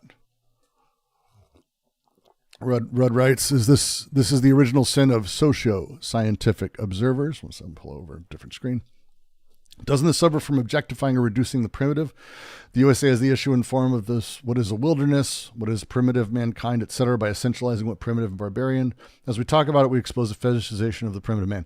Yeah, that's their critique, is that we've got this idea of the two regimes being the same, that they're almost, to say it maybe more grossly, the primitive man's blessed. Thank you, Grizzler. Tank removal. Grizzler, thank you very much for the $10. The most esoteric, boring conversation that ever got such a lovely, lovely tip from a lovely person. But the fetishizing of the primitive man, and I would argue also of the peasantry, is very similar. They lean in different ways. We tend to think of the peasant as being wholly at the whim of the dictator, which is probably not far off. But by doing so, we almost combine the two regimes into the singular one, where what the dictator wants, the peasantry just abjectly does. Or in that of the primitive, the person in the tribe, the tribesman, is one with the tribe. This one with is saying, the two regimes are identical, but they're not. They're actually deeply different, and they're actually playing in very different places, but we can't see that yet. Real quick. Yes, Fringe, the two regimes are social and desiring production, molecular and molar. The regimes mean kind of magnitude, sort of, when they're talking about this, because molecular and molar are meant to be Molar means of the mole. The mole, a bunch of shit put together. It's a scientific term versus molecular, a single molecule versus a mole of a thing. Some regimes, orders of magnitude of the thing. Yeah. Sorry, I go think ahead. Go ahead, Marcellus. I think there's a book about the two regimes of madness, I guess, in Deleuze's collection, I guess, right? Say again. There's a book about the two regimes, right? In Yes. Deleuze's collection, right? Yes. Yeah. So it's very interesting that you brought up the because like I don't know, like you know um the anti-production and production kind of things, right? And these kind of aspects are you know are not different, right? But at the same time they are one. But at the same time they're kind of like Spinoza, but like they're kind of like determinate negation, where you have one substance, which is God, Mm-hmm. nature, but you have two things, right? Two things that are the same substance, right? Which is extended, extended thing, extension So and just to mention, thought. so They're just to the add, same. Yeah. the phrasing of regime, and this is why it's these words for Deleuze don't ever really just mean one thing because they're more complex, because it's a combination of talking about like the two regimes where we've got like the molar and the molecular. But when he uses the term regime, he does mean it in the sense of like systems of governance and control, because the regime of desire has its own systems of governance and control. The idea that desire should be purely 100% free and have no social cohesion or connection whatsoever, I'm not sure they're super in favor of, by the way. Because again, that's clinical entities that they go into, and they say very cleanly, like, that's that. But without a system of control, there's nothing there. There's no cohesion over time. But also, how these things operate and how these things interplay is kind of the big deal. The political regimes versus libidinal regimes, you could say. And that these two play into each other because of how the political social regime interacts is not without desire being involved, just like desire is not without the political regime being involved. And that's kind of, again, what is more revealed through Capital. When we have the primitive man, who we talk about like their social regime, we don't discuss it in terms of, and they're not saying we should, but like, we don't usually talk about it as though there's a large swath wide political social life that a primitive tribesman may have. We do that in movies where we give them like, these huge deep personalities of individualism and sort of subjectivity. That's not really how they exist. We've got ethnological studies. It's very different type of existence. Like Red asked, why don't we consider the peasants to be an economic version of the primitive man? Well, because there's no economy of desire there. Instead, desire and how it sort of interplays is not determined by economy. Libido is not, neither is production. It's determined from on high, from the king, unbridled, unvarnished, pure political power is what the king is. It's him saying, do X, do Y, and you do it, or you die. There isn't an economic system or thing that's sort of pulling against that or pushing against this. But in Capital, this is where all of that I just said gets put into Capital. The dollar, but even not even the dollar, like Capital as an empty position socially that is filled with all of the different forces and interplays that are moving through things. That stuff is what determines for us where things get built, how people are, where people are set up. But it's not just as simple as saying we now have the two regimes, but instead something much more complicated. We have this other play entirely where suddenly desire kind of has to be captured in this other way through the axiomatic of symbolism and psychoanalytic thought. And politically and socially, basically the subject is handled through images and other things. And so we have this break that they're talking about, this subjective essence breaking into two functions. Oh, Goddard, very generous. Thank you for the, I'm not even sure what symbol that is. But it is very generous, more generous than needed. Sunday, I'm going to do a reaction thing to Sunday's things you need to read before Deleuze. So a friend of the stream, President Sunday, did a video about things to read before Anti-Oedipus, which I disagree with greatly. It's not a bad video. I mean, again, everyone's got their fucking take. I've got a very different take. So I think it's a different type of thing, but I'll be responding to it. The very short version is, it's rupees. There we go. Oh, got her. Thank you for the 100 rupees. The Anti-Oedipus, I believe you can go into. I think before going in, it would be helpful if you had other understandings. But I think if you're trying to read a book that is this complicated and this vast and this complex, and you're not ready to read it 2 or 3 times, don't. Just don't.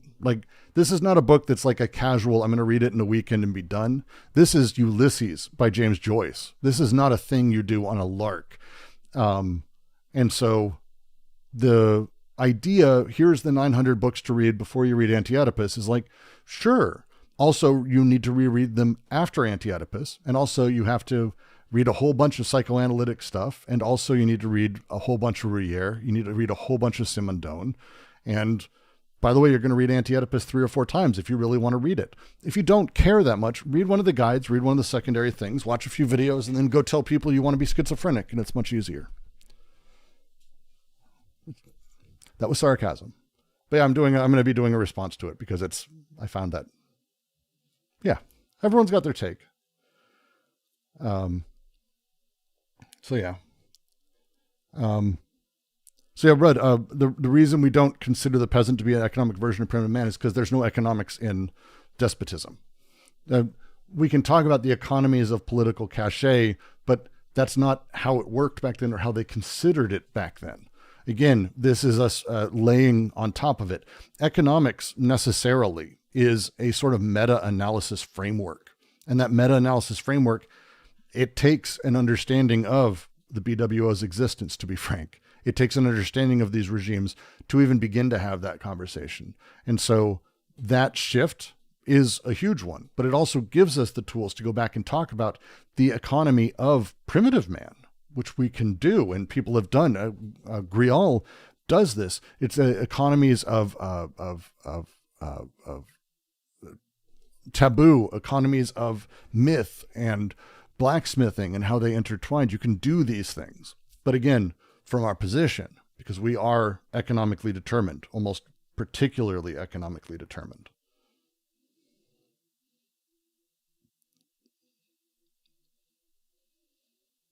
If that makes sense. I hope it makes sense, at least a little.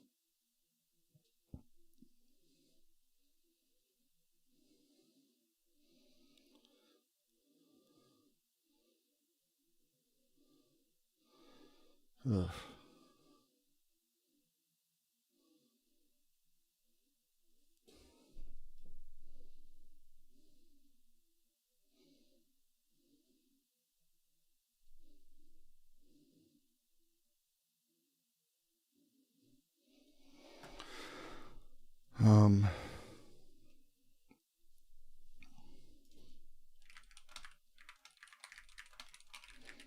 Two seconds, sorry. I know, that's boring, breaking the stream. Fringe says, so it's like more a capitalist wants more and more money, the more actual desiring mechanisms that are at play are very different. I wouldn't even say the capitalist necessarily. I may have, the language I might use might be troublesome and create false understanding in some ways.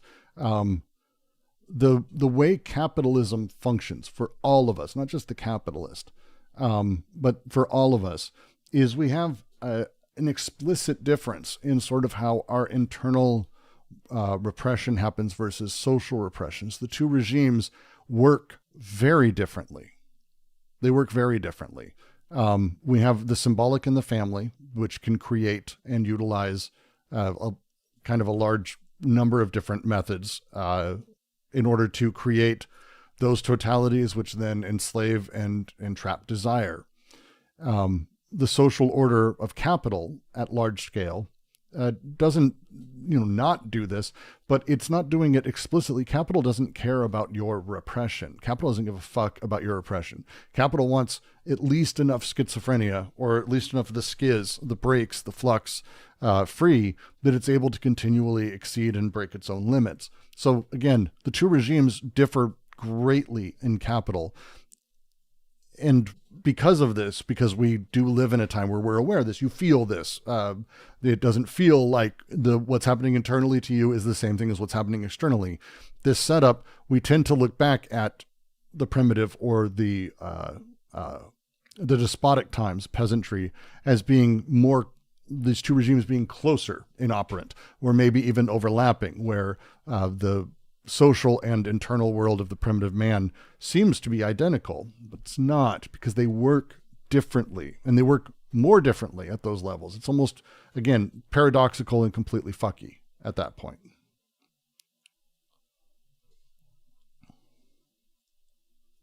It's weird because a lot of people in Discord joined through Sunday's reading list. Oh, I know. And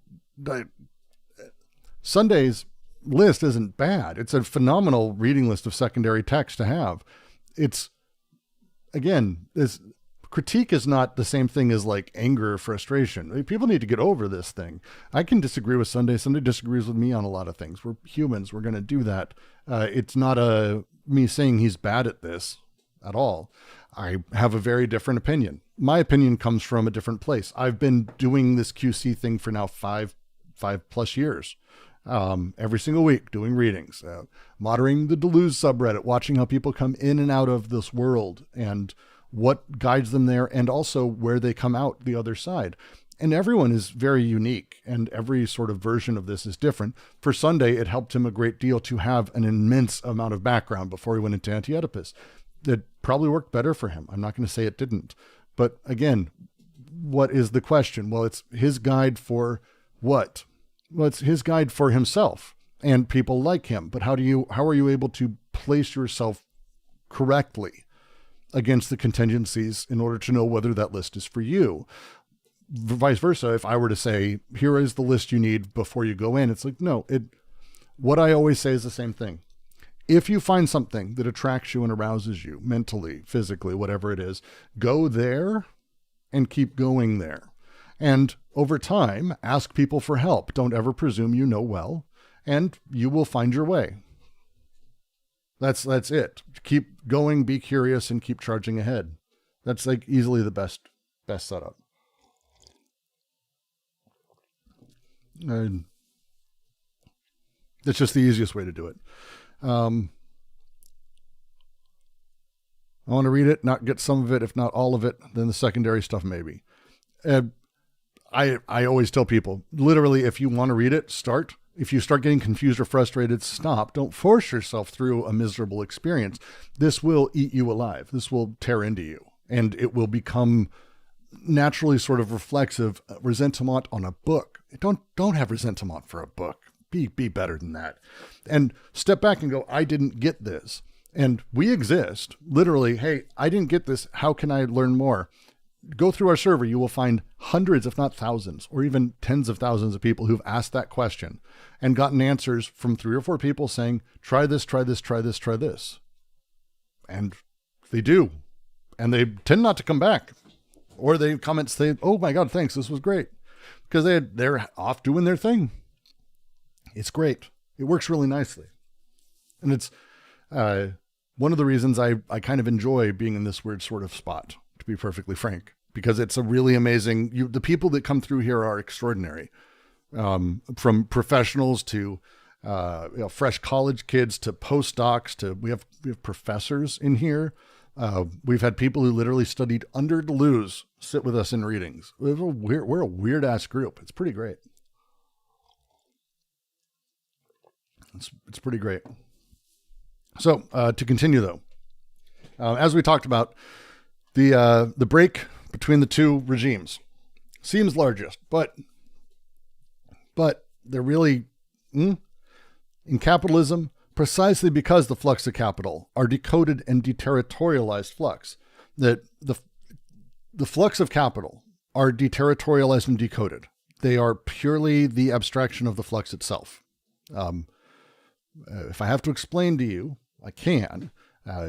We don't talk about capital in terms of cows. We really don't mean it in terms of dollars, even though that's the value we put on it. But dollars is just playing towards a very particular instantiation of value. Capital value itself is deterritorialized. It's not part of a thing. It's not coded anywhere. It's this free-flowing flux. It's completely its own. And precisely because the subjective essence of production is revealed in capitalism, labor, precisely because the limit becomes internal to capitalism, which continually reproduces it and occupies it as an internal and displaced limit. Precisely these reasons, the identity in nature must appear for itself between social production and desiring production. But in its turn, this identity in nature, far from favoring an affinity in regime between the two modes, increases the difference in regime in a catastrophic fashion and assembles an apparatus of repression, the mere idea of which neither savagery nor barbarism could provide us. That is because, on the basis of this collapsing of the large objective understandings, the decoded and deterritorialized flux of capitalism are not recaptured or co-opted. They're directly apprehended in a codeless axiomatic, consigning them to the universe of subjective representation. Instead of something becoming objectively coded. What is a woman? For example, I will always thank Matt Walsh for giving me basically the best examples of this. What is a woman? He can't even answer it, by the way. Neither can Trump. They all try, and it's really fun to watch them, but they can't answer it. They can only go through the process of explaining how it's 100% subjective. It's really amazing and kind of magical. But that wasn't the case, because you wouldn't ask, what is a woman? Because a woman, 500 years ago, 1,000 years ago, 5,000 years ago, the concept or that position that was held, that specific position, you wouldn't ask, what is it? It's that. It's that thing. That's that thing. Coded desire was just coded. It wasn't a debatable thing. You wouldn't debate or have discussions on codes, social codes. That's not how that works. But the axiomatic is codeless, which is weird because it does come with that other thing of saying, well, what is a woman? And then demanding that you know the absolute totality of it. It consigns all these things to the universe of subjective representation. Now, this universe has as its function the splitting of subjective essence, identity and nature, into two functions, that of abstract labor, alienated in private property, that reproduces the ever wider interior limits, and that of abstract desire, alienated in a privatized family, that displaces the ever narrower internalized limits. The double alienation, labor-desire, is constantly increasing and deepening the difference in regime at the heart of identity in nature. At the same time that death is decoded, it loses its relationship with a model and an experience. Let me make sure I'm actually scrolling up here. Ugh. Where's my stupid fucking screen? Yeah. No, I want to...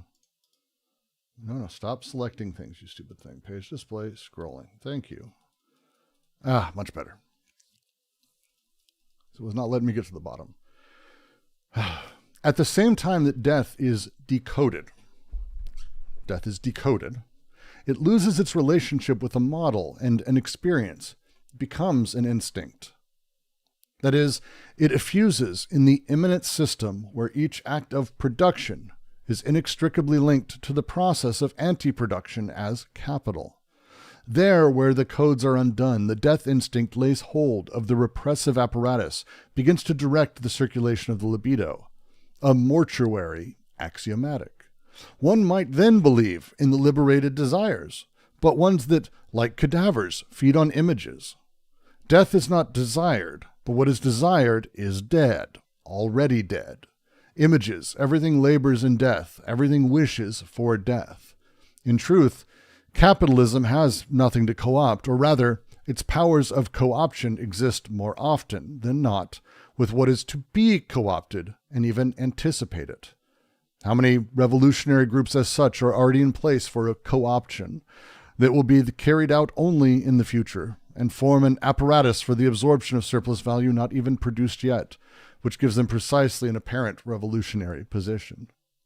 In a world such as this, where no living desire that could not of itself cause the system to explode, or that would not make the system dissolve at one end, where everything would upend the following, what would end up following behind what is being swallowed up, is a question of regime. I hope that answered your question, French. I think I have a better grasp of it generally.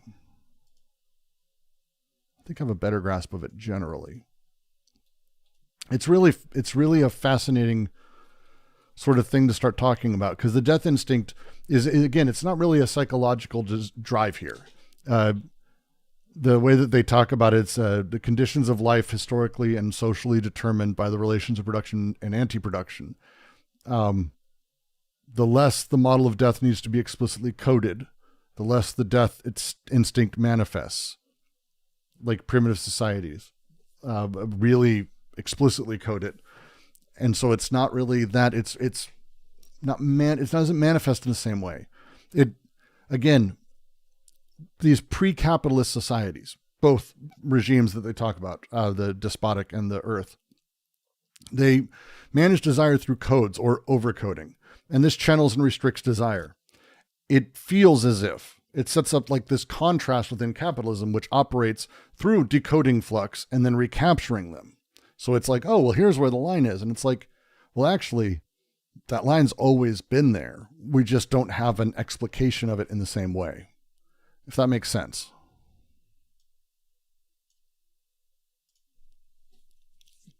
I mean, you are talking about like the complicated shit in this book. That's the really complicated shit. So this is the complicated shit. So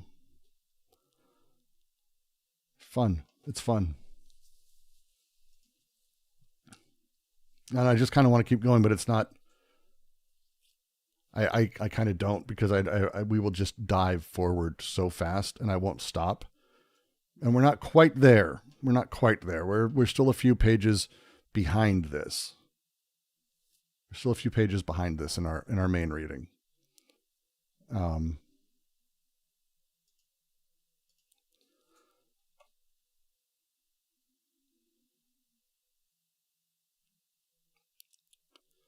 But it is actually really interesting to read that and then come back to this part, because when we're talking about the two regimes and we're talking about the process of this, we're talking about the way that lands are created, and that the negative task, the destructive task of schizoanalysis that they're sort of going through, is the critical, destroying the power of representation in its forms, eliminating Oedipus as a thing.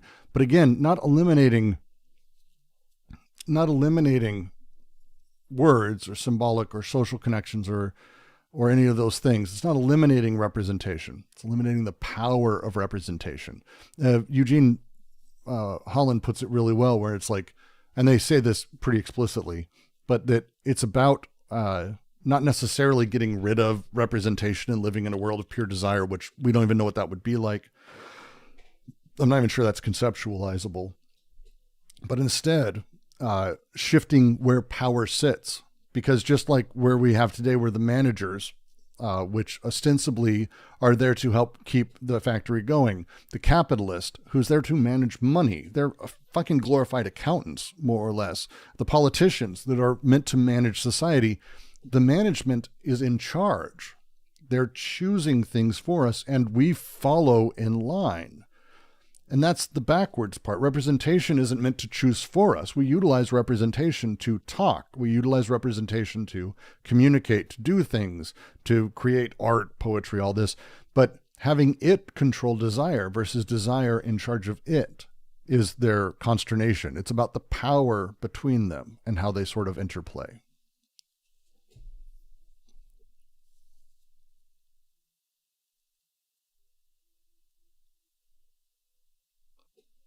And so when we talk about the process of schizoanalysis, breaking down the lands, it's about those lands and how they're created. That's what we were just kind of going over, is the way that we create the lands as we go, with capital revealing this process that enables, again, desires bubbling up and doing its thing, and the axiomatics control and contort it, and the symbolism does the same by trapping it in order to survive in this. That thing, it's a really wild setup. Sunday was watching the Wick debate. Wait. Sorry, just 2 seconds, everyone. I may just want to go have a lot of entertainment just real quick. Oh no, he stopped. Is it, what's happening? Oh. Real quick. Is he going to continue it on his new channel, or is the Wick debate over? Because if I miss the Wick Tim Pool debate, I'll actually be kind of sad. Someone paid the theory meter. Oh no. So they left the best part? That's a shame.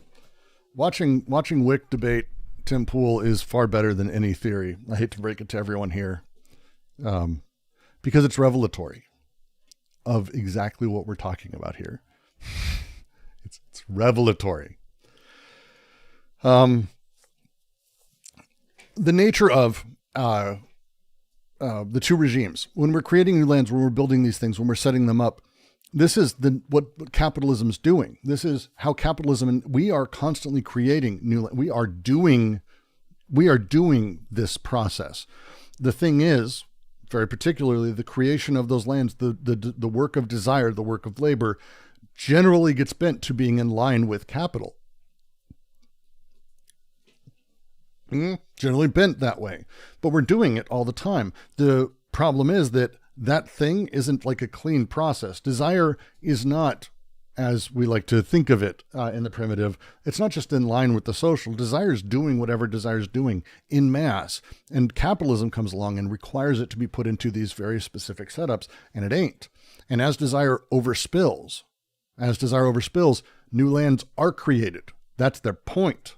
The very same process that you use to be very boring, or the shit that is not a schiz, or whatever fucking all these people want to think to lose, that is the process.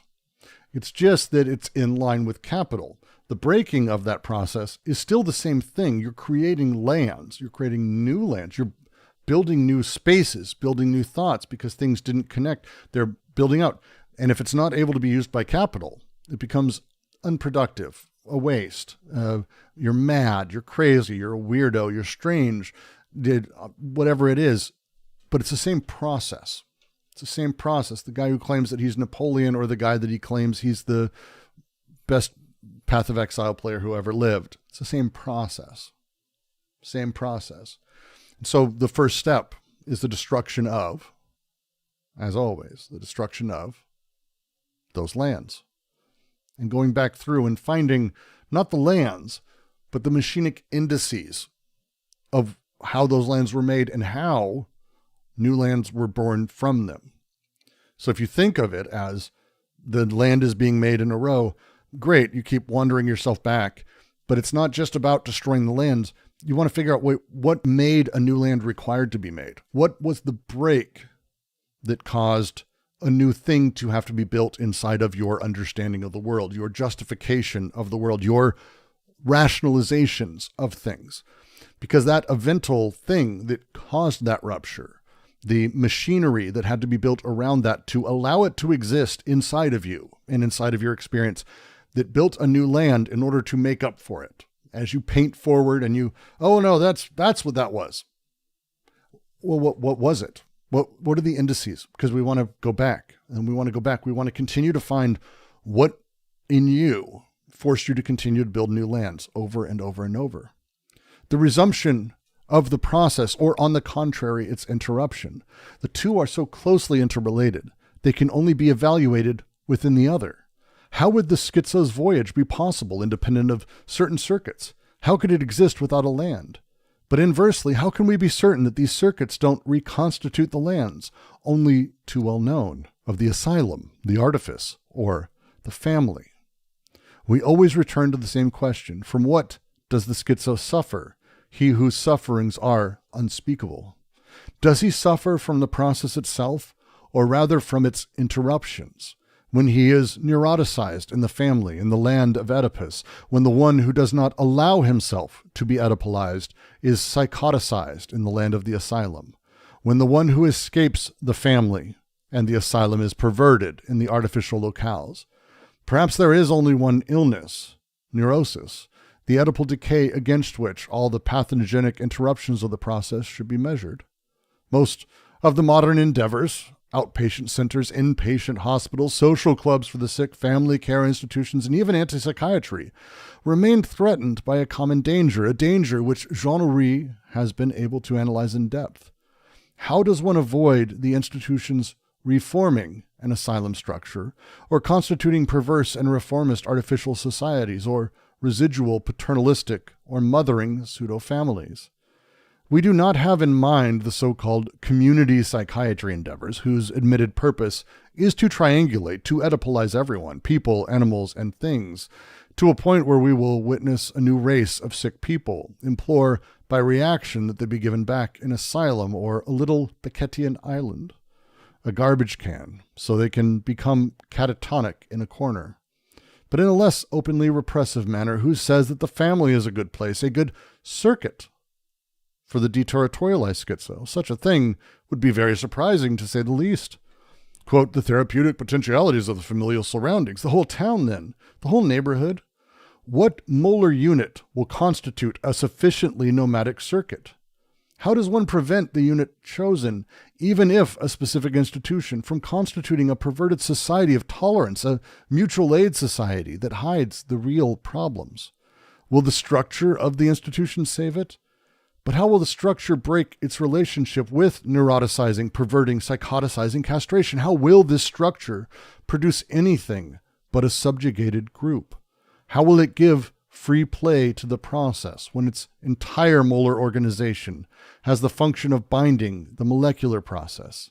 Even anti-psychiatry, especially sensitive to the schizophrenic breakthrough in The Intense Voyage, tires out and proposes the image of a subject group that would become immediately reperverted, with former schizos guiding the most recent ones, and as relays, little chapels, or better yet, a convent in Ceylon.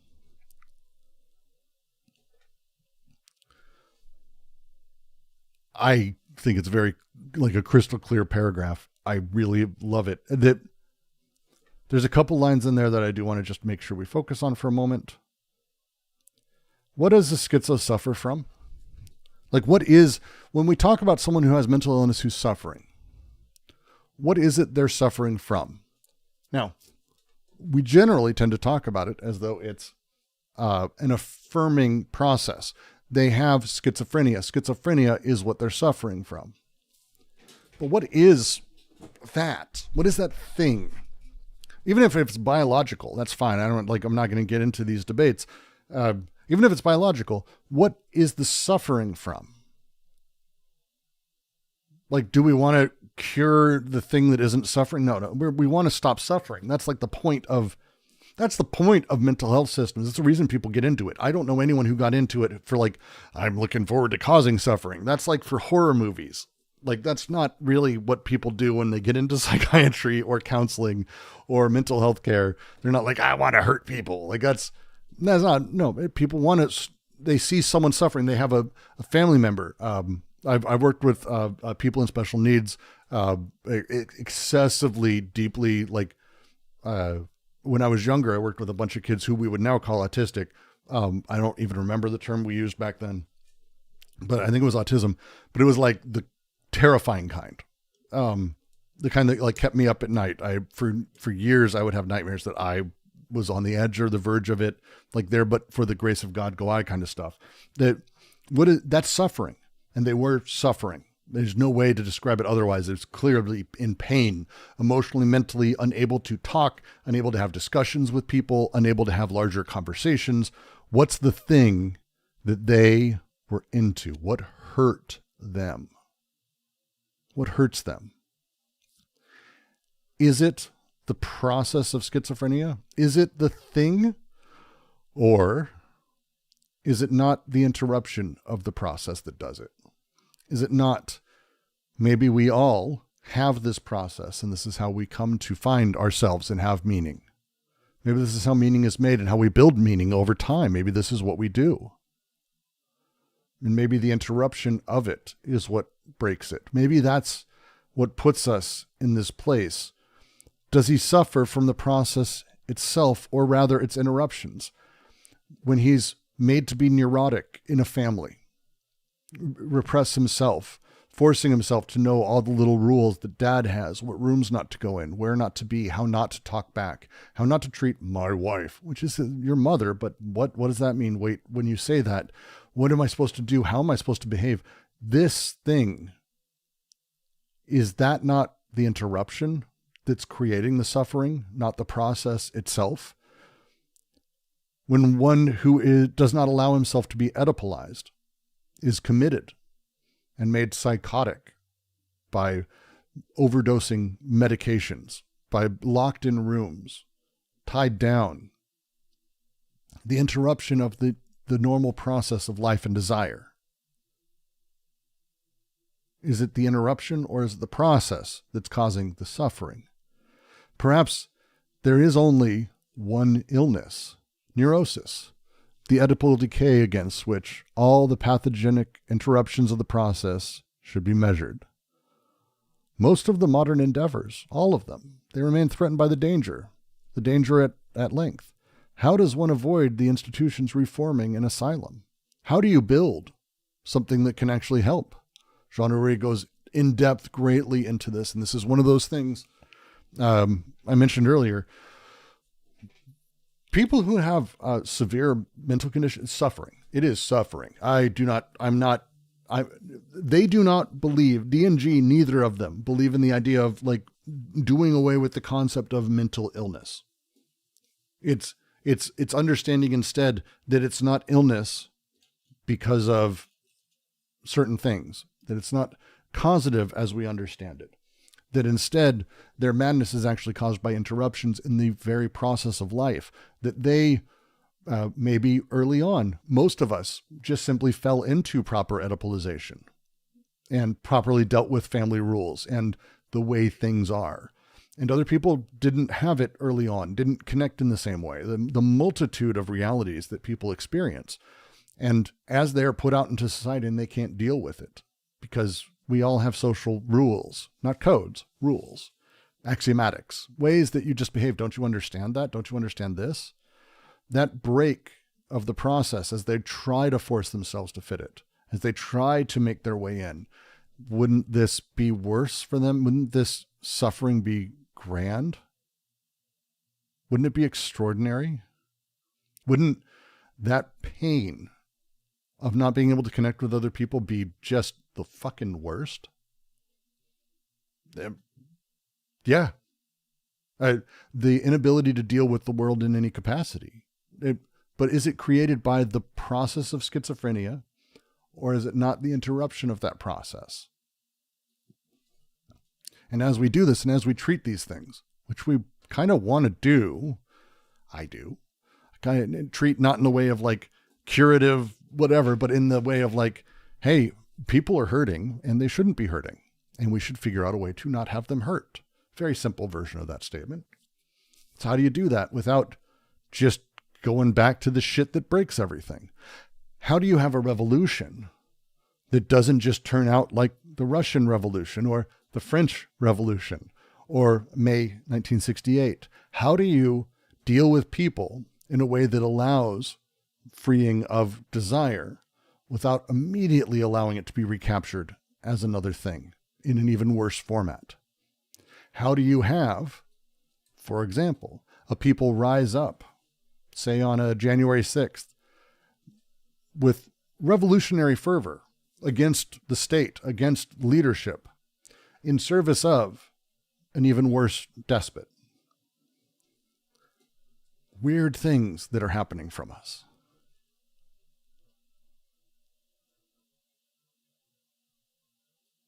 Low-hanging fruit, it's spot on. Just to read your comment, a lot of people's perception of mental health issues boil down to, there's someone who suffers from incorrect delusions about the world, and all we need to do is make sure they don't have those delusions, which is, it's treating cancer by making sure that a person doesn't vomit, because we don't like the symptoms of pain and vomiting, but we let the cancer metastasize. It's very backwards from how most medicine operates or care. But we do that because, again, we don't want to understand how close we are to all that or what the process of all of that is really for us, because it's kind of a big deal that we don't do that.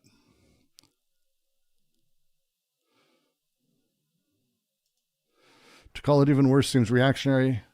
Not to overindulge my usual handle, surely it is better. A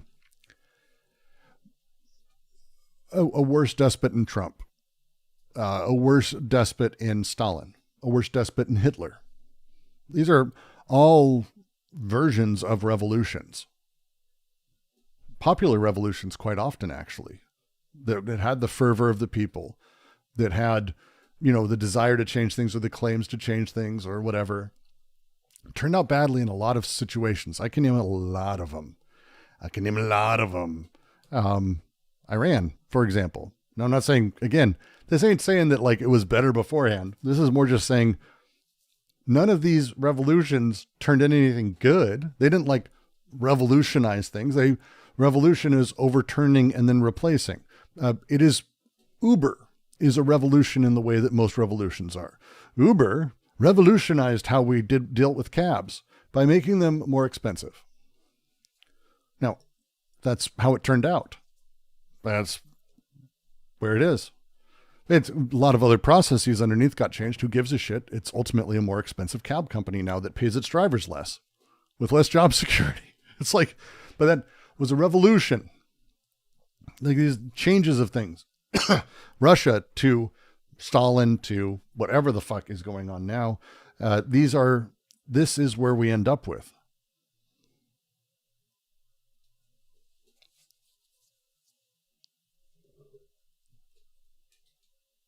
And also it does centralize taxi companies. Yeah, it is a hyper-centralized, but it felt decentralized. And they talked about it, like again, but Uber is the thing. How do we change things without falling back into not only the same structure, but even worse?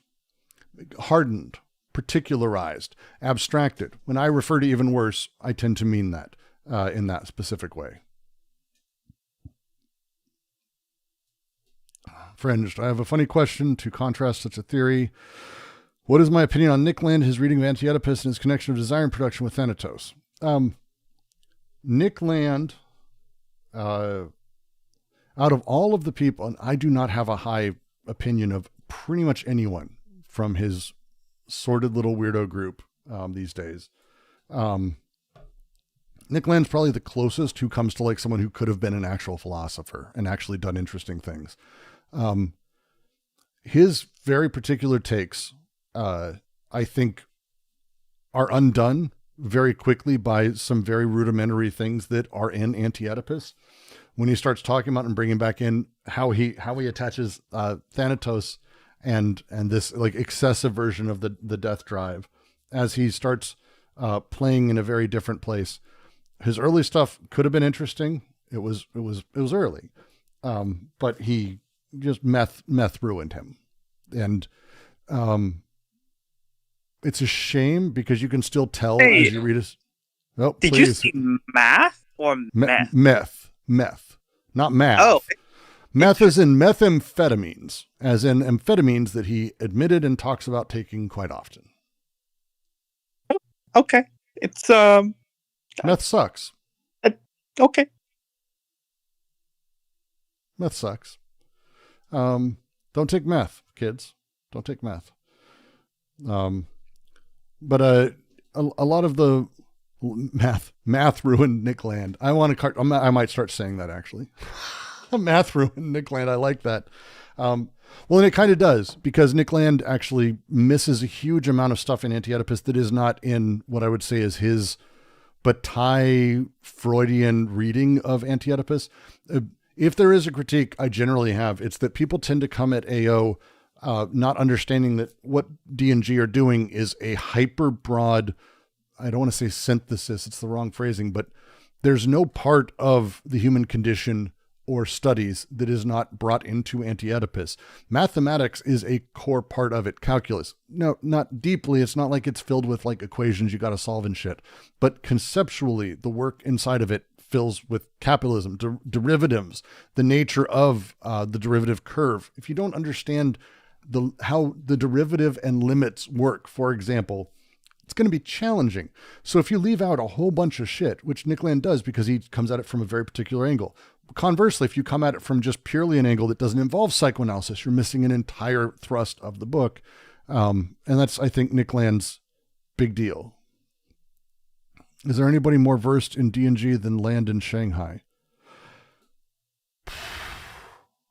I need to check if... 1 second.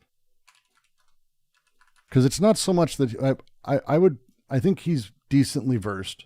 Yes, most of the people I know, Shanghai is going to be a tough one because he was moved there because he was deeply, because he was monetarily incentivized in a handful of ways, and because of the way he looks at capital as being sort of the AI of the future or whatever the fuck is going on there, and worships what China is doing as they're apparently pushing towards similar ideals. He was brought there, and he also has a tinge of racism. If you haven't read some of his stuff that's famous, it's got a little bit of that.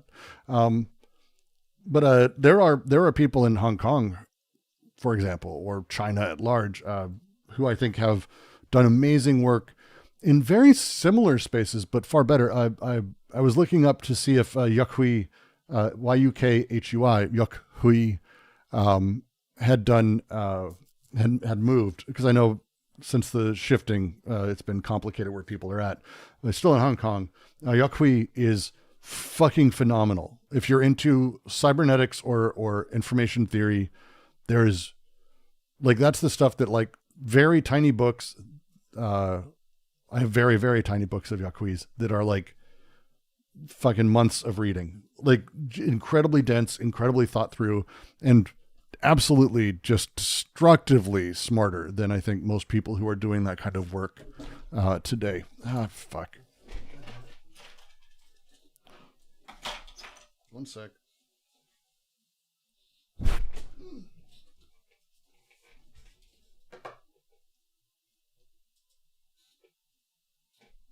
One sec, spilled a fucking drink. At least it wasn't my tea.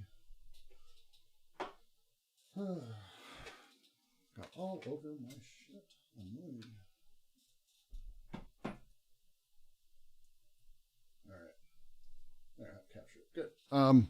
Yukhui is amazing. Yeah, Yukhui. Yep, that's how you spell it. I've not actually heard it. I've heard it pronounced 3 different ways. That's the most common way I've heard it pronounced.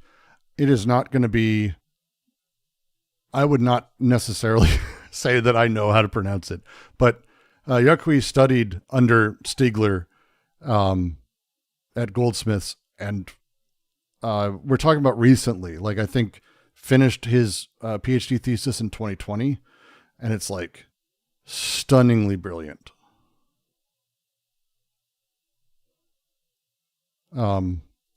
Stunningly brilliant. Very, very complex. Sure shot. What if Uber was decentralized into a peer-to-peer network with blockchain like I hate you so much? Well, this is where we get into one of their big pushes, and this is it, to talk about Nick Land and his misunderstanding of a lot of stuff when it comes to D&G. The idea for Nick Land is effectively that capital is also a BWO, and it would be a BWO of yet another larger scale entity, which is sort of capital and everything that's coming. There are so many layers of shit with that, that again, I'm not saying like, I don't agree with it would be my phrasing. I certainly don't agree with that concept. I have a lot of issues with it. It's an interesting read, at least. Like, this is why I have that thing at the beginning where it's like, I give Nick Land credit because at least it's interesting. It's stuff I horrifyingly disagree with. Horrifyingly disagree with. Like, but it's at least something to tarry with. Whereas stuff that's like Mark Fisher, for example, is with just a few minutes, you can go, oh, that's fucking dumb. And then that's kind of it. And it sucked. I don't know if that makes sense. I just find Land to be possibly interesting, and then you go down a hill and you're like, oh, this isn't actually interesting at all. It's fucking terrible. But that interesting stuff is at least thought-provoking, and I have to give him a lot of credit for that, because it's to provoke thoughts is a very powerful thing. And he for sure does that shit. For sure. But Yaqui, if you get a chance, Cosmotechnics is genuinely fucking crazy. And I have where's my Yaqui?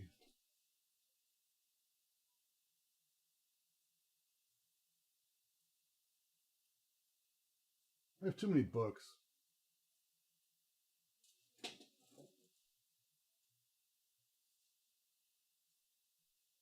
No, wait. I probably have it upstairs. I think I have it upstairs. Nope. Up.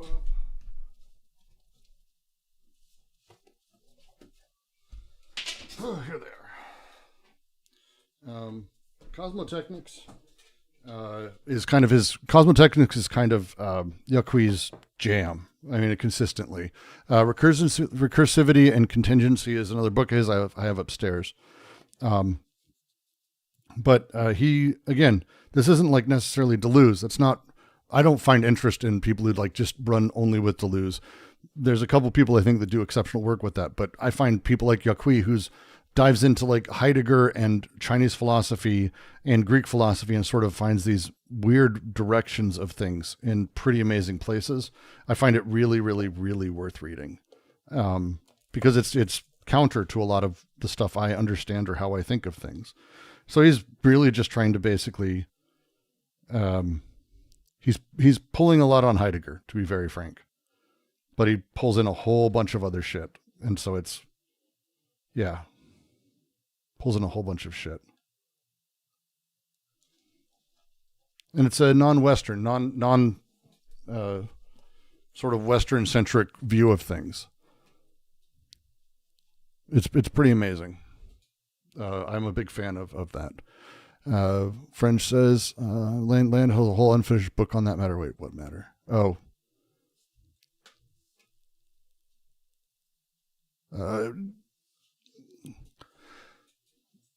I believe Land gives too much sway to what cryptocurrency is and how crypto operates, because it isn't actually decentralized. Not meaningfully. It's only decentralized in the way that people understand it. And I think it's a shame that people have focused that much on what is ultimately kind of an uninteresting, purely cynical, simplistic thing, instead of implications of where things could go or layers of it. So it's kind of a tough thing. But again, if Uber was decentralized, well, you mean if every taxi person had their own? But this is where, again, capital is able to do this. So let's say, and this is why Uber ended where it did. Let's say we even rebuilt Uber, a completely decentralized app, and wherever you're at, it reaches out to everyone nearby. The problem is that we do have a global reality, and everyone's aware of global realities. And because global realities are able to be transversed instantaneously via capital, which they are, there's no such thing as a locally contingent setup. Take, for example, the way buying houses works now. If 50 years ago, 30 years ago, 40 years ago, my parents are going out to buy a house. My dad, they go to an area and they look around at houses. That's what you do. You go literally look at houses. There wasn't the MLS system, which is like the online, like digital version of it, didn't even exist until mid to late 80s. So in like 79 and 80, you'd go look at houses and you'd go, oh, what houses are here? You'd go to real estate. People didn't even know if other houses were for sale. They knew the ones that they were selling. So you'd go look and you'd go, oh, okay, well, I'm interested because I want to buy this because I want to move my family here. Like, people didn't really buy homes as investment properties. If they did, it was because they moved into a new home and they would rent the old home they were in. That was far more common. You'd rent the old home just while you're deciding what you do with it, but people didn't buy tons of houses, mostly. But that's because, again, you had to go look at you. If you're in New York and you wanted to buy a home in Denver as an investment property, you'd have to go to Denver or hire someone in Denver to do it, transfer money to them, a cumbersome process, find someone you trust to do it. Complex. Today, I go on Zillow and I search an area anywhere in the fucking world I want with prices I'm looking for with assumed values. I then buy it on Zillow with a credit card or a bank account, and I connect it and I'm done. So if I'm in New York and I want to buy homes in Denver, I can buy 10 or 20. Doesn't matter. And I'm able to see what they could be. And I can create a portfolio of homes very, very quickly. That's because someone in New York has that connection, globalization. But here's the rub. Someone who's living in Denver, or even someone who's paying someone to come, they only have so much money. The money from New York that is made in New York is excessive because they're on Wall Street or they have huge businesses or whatever it is. The amount of money that a person has is huge. It's gigantic. And the setup instead is that someone who lives in where I grew up, Littleton, Colorado, they tend to have as much money as someone in Littleton, Colorado would. And they're on that scale. The bigger homes for people who have more money, smaller homes for people who have less, maybe apartments for others. But it's based on a local economy. There's no such thing as a local economy anymore. Every house is on that global market. There's no such thing as a local market. So here I am, an hour outside of Portland, in a very poor town, Washougal, Washington. There's not a lot of money here. There's some money here. There's not a lot of money here. It was fucking paper factories open here, that kind of shit. An hour outside. But all the homes here are going for insanely high numbers. Insanely high.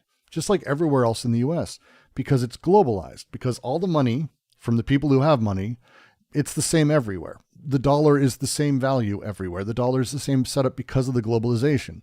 So if you decentralize, what you're actually doing is you are removing any barrier for the local reality to the global.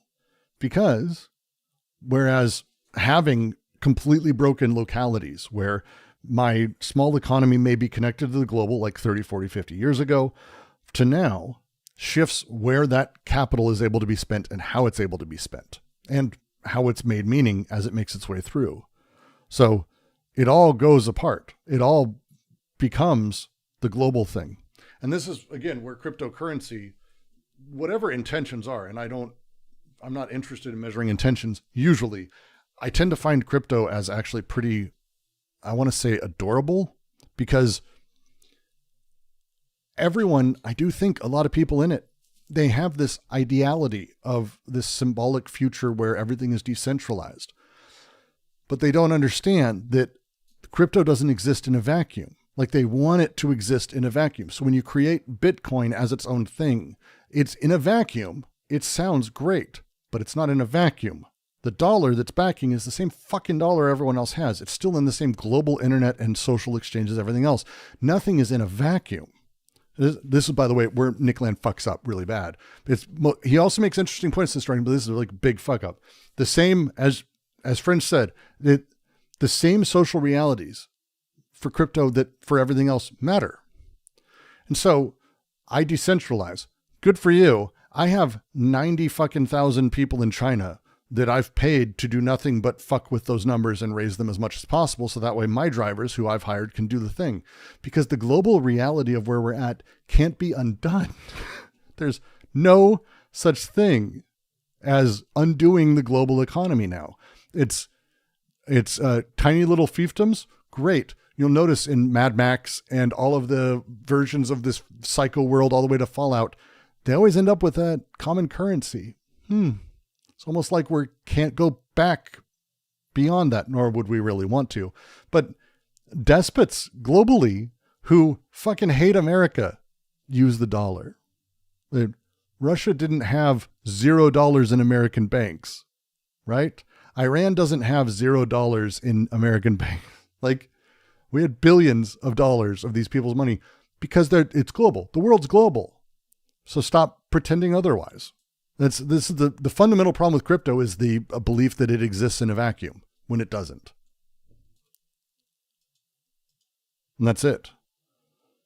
And French says, capital is literally about the decentralization process, the surplus value flux. Decentralization, yes, but it's decentralized by being the central thing, by being by being that thing with which all production is done. It's decentralized, but it is also always the center.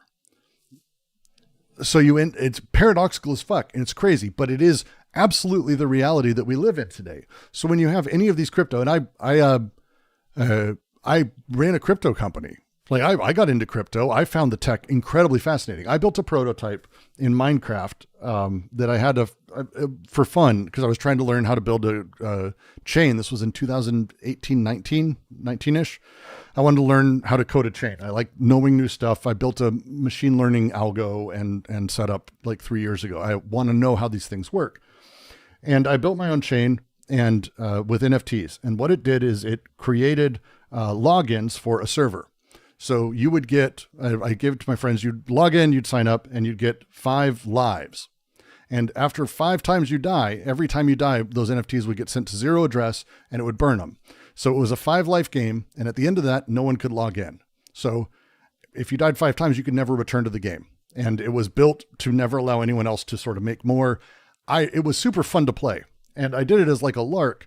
And then one of the guys behind what is it? ESL, the esports league, ESL.com, happened to be the founder of it, is a friend of a friend. And he was like, oh my God, I'll give you money to build it. And I was like, fine, okay, let's build this fucking thing. So I ended up getting a bunch of money to build this weird permadeath system.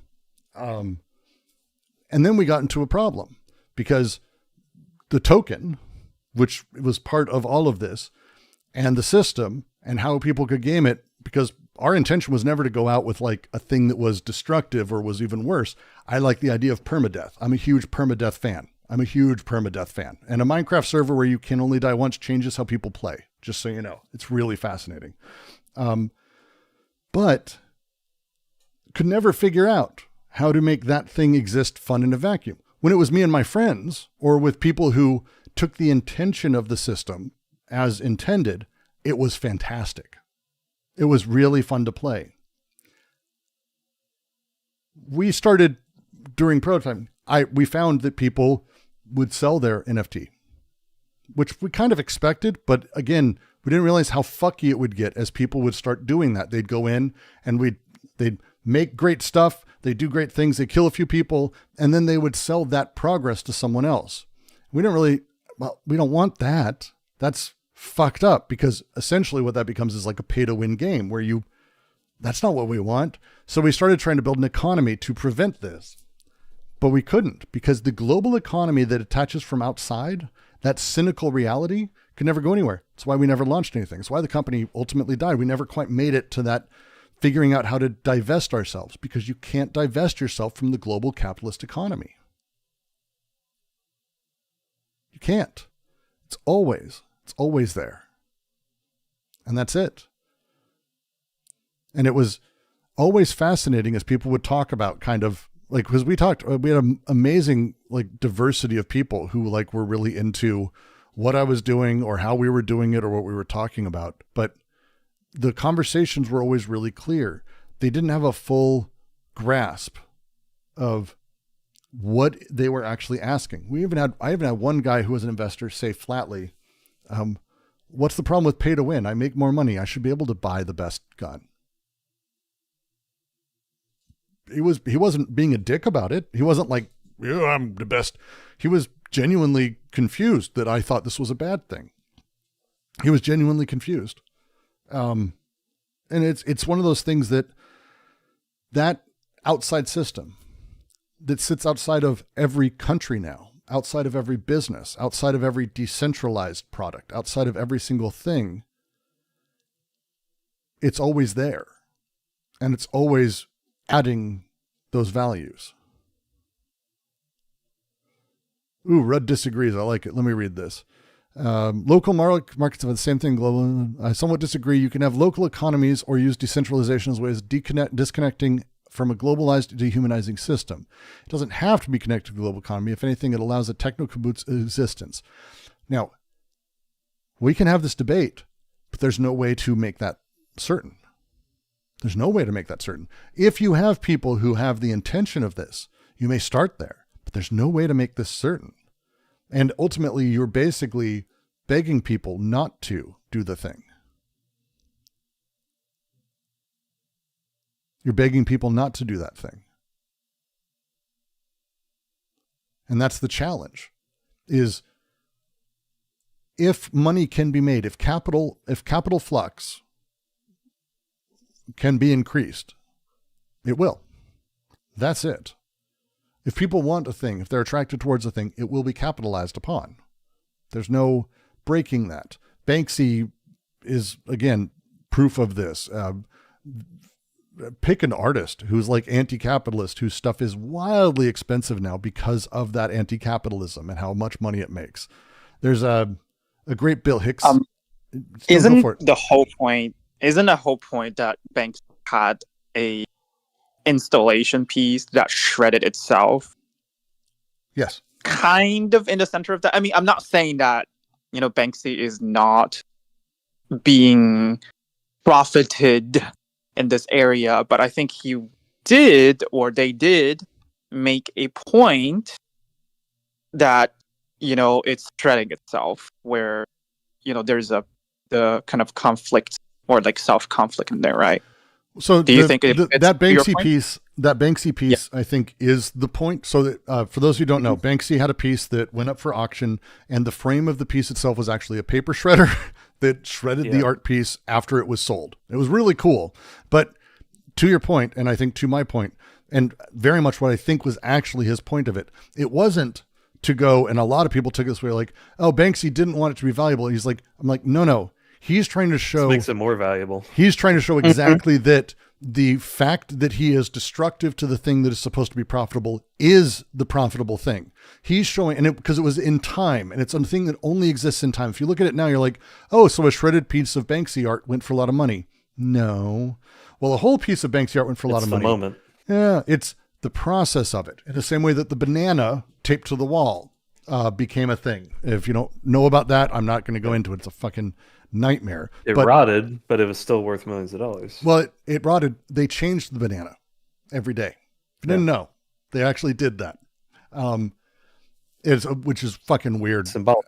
Yeah, but in time, what it did is it sort of revealed to all of us that the process of meaning or art or value is explicitly in how people view the thing, and how people view the thing can be deeply anti-capitalist or whatever it is. It's really stunning. And it showed kind of this process of that hypervaluing, that the outside value, the outside side of capital, no matter, even if you make a piece that destroys itself, that piece now is worth more than it was because it's the one that was destroyed, which is fucking insane. And it's a thing that you see, I think, play out a lot, especially amongst the very wealthy. And there's lots of stories of this. But again, that outside capital. So, Rod, I'm going to read your comment. I know you joined. I'm guessing you're wanting to yell at me a little bit, which is great. It's no less true of the idea of a form of governance. If power exists, power can be abused. But in things like mutualism, they can help induce people to not abuse power. Tools are how they use them. I disagree here. Because, and this would be my argument, mutualism, a mutual aid society, for example, necessarily has a regime. There's a structure, and that structure has itself something that hardens over time. Mutualism and socialism or communism, as we've talked about them or seen them sort of play out in various ways, ultimately do fall back into the same problems of the fascising, because they are a structure that the structure itself needs maintenance for. And when that structure needs maintenance and hardening and setting up, then the structure is the thing that we are invested in. When the structure is the thing we're invested in, we're fucked. And so that thing that mutualism does, there are lovely co-ops, all of that stuff. Sure. But there's actually ways to reconsider what structuralism or structure means. I personally believe in sortition. I believe sortition is the future of governance and the only way we'll be able to escape this. Because if we have a structure that is built around true randomness, and there's ways to build into this, you end up in a place where how do you abuse that? Like, how do you abuse random?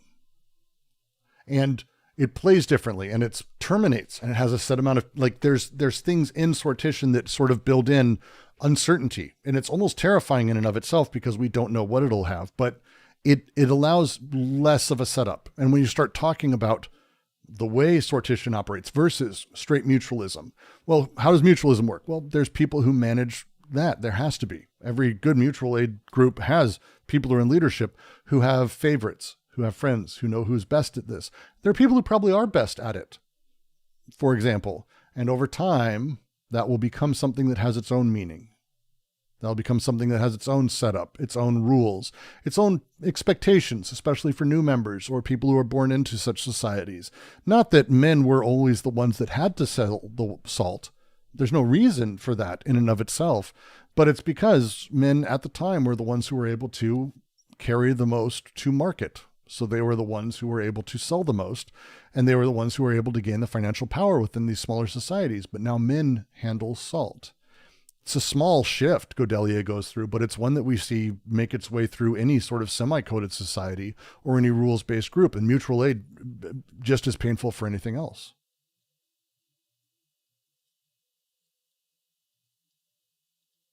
Do you mind if I try to drill down on the Uber example? You go for it. A little bit. I mean, I guess I'm coming at it from a Marxist analysis perspective, but like, so even if you decentralize the app, you sort of make every individual driver and prospective customer like their own node in a distributed peer-to-peer network. Yep. And nobody has like full discretion over the whole thing. Sure. Even if you do that because of, well, I mean, basically just because of money, the transaction of money, this puts a marketizing pressure on the whole system, and everybody just kind of starts following the logic of Uber as it currently exists, even though the Uber, the corporation, isn't there. It just kind of gets abstracted into market forces. Is that more or less? Well, let's talk about it specifically. Let's talk about, we'll go through the full fantasy process of the creation of this. We create a decentralized app that drivers can use in order to do stuff, and you connect with it as a user. One of the things that presumes is a nodal equality between all nodes. Decentralization requires this. Like, you may have certain nodes that are enabled to do other things a driver can drive, a passenger passages. That's not the right word. I don't care. I'm going to go with it. So you have these people doing these two things. So there is an inequality in some way, but that's fine. That's part of the app. But the thing is that reality is something that only exists until things start getting added to it. This is the problem with decentralization. When some drivers are better than others, which they are, we don't live in a society otherwise. Some are better. Some work more. Some work more and are shittier drivers. Some work less and are very, very good drivers. Whatever it may be, the rules of this decentralized setup become, because they're not taken advantage of by a decentralized system, because you can't possibly take care of all of the axiomatics that necessarily go into a decentralized system. These things necessarily start having their own group meaning, group think, group setup. And as they do, who manages those? Well, someone. Ideally, it's the group. That's not the case, because most often it's the person who is the most successful on the app. Because I want to be more successful on the app, so I'll listen to Rudd. Rudd's the best driver on here. He makes the most amount of money. I'm able to see that. Like, I'm able to see that. I know that he's known. He's well known as being this awesome dude who's like the best driver. So I'm going to fucking do what he does. So, yeah, is that decentralized now? How much longer until a lot of people are doing what Rudd does? Or I do better than Rudd. So they start, how much longer is this not really decentralized? We may say it's decentralized, but the people who exist in the real world are also connected to other systems and other things. You'd have to decentralize everything. And even if you do that, and you end up in a place where we have absolute and total subjective essence at the center of every single one of these apps, the at-large realities, the gregarious aggregates of the social world would absolutely be known by all of these people, by everyone. And we'd know. Brooks drives better.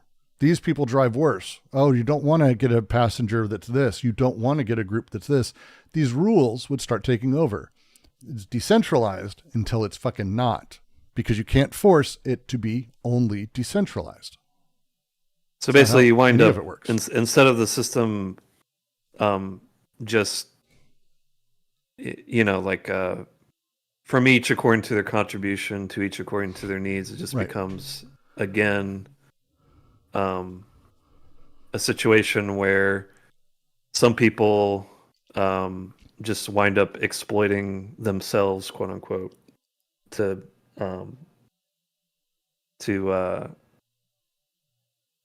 for that intensity. Well, and Rudd's mentioning that surplus. One of my favorite people out of the Marxist movements of the 60s, 70s era, which is right around this, are people who were hated by Marxists. Like, generally. Wittfogel, who wrote Oriental Despotism, which I consider to be one of the more important books from a Marxist conception on, like, historiography. It's worth reading. It's about the formation of despotism from tribalism and how it happened. I want to say organically, but I don't mean it quite literally. I mean, like, how despotism's emergent based on numbers of people.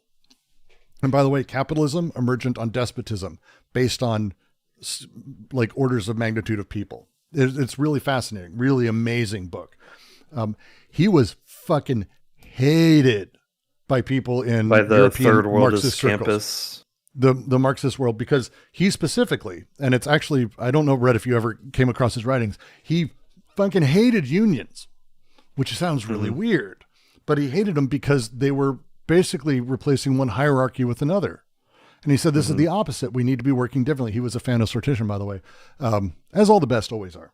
Well, I mean, union. I mean, my observation of unions has always been that they eventually become, I mean, sure, they start out antagonistic to the firm, but then they become parasitic on the workers. And Wittfogel and others, they were looking at what was happening in Russia, and they went, Jesus Christ, this isn't communism. What the fuck?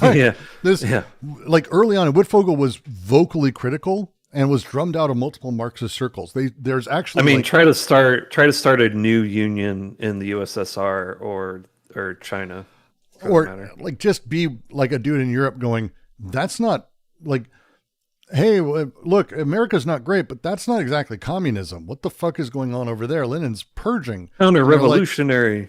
They're like, shut up, you, just go away. Yeah, because you're a fascist agent. And so, but again, this is where we start talking about the global realities of capital. They function at the axiomatic level. So while there is a subjectivity in how we exist, in the images and how we perceive them, the way that the symbolic and representative orders are foisted on us is more and more universal every day.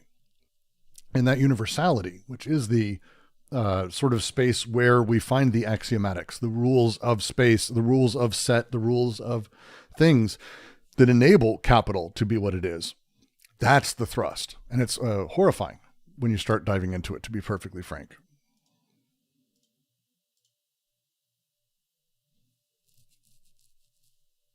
It's horrifying. Genuinely. And it's one of the things that makes it incredibly difficult.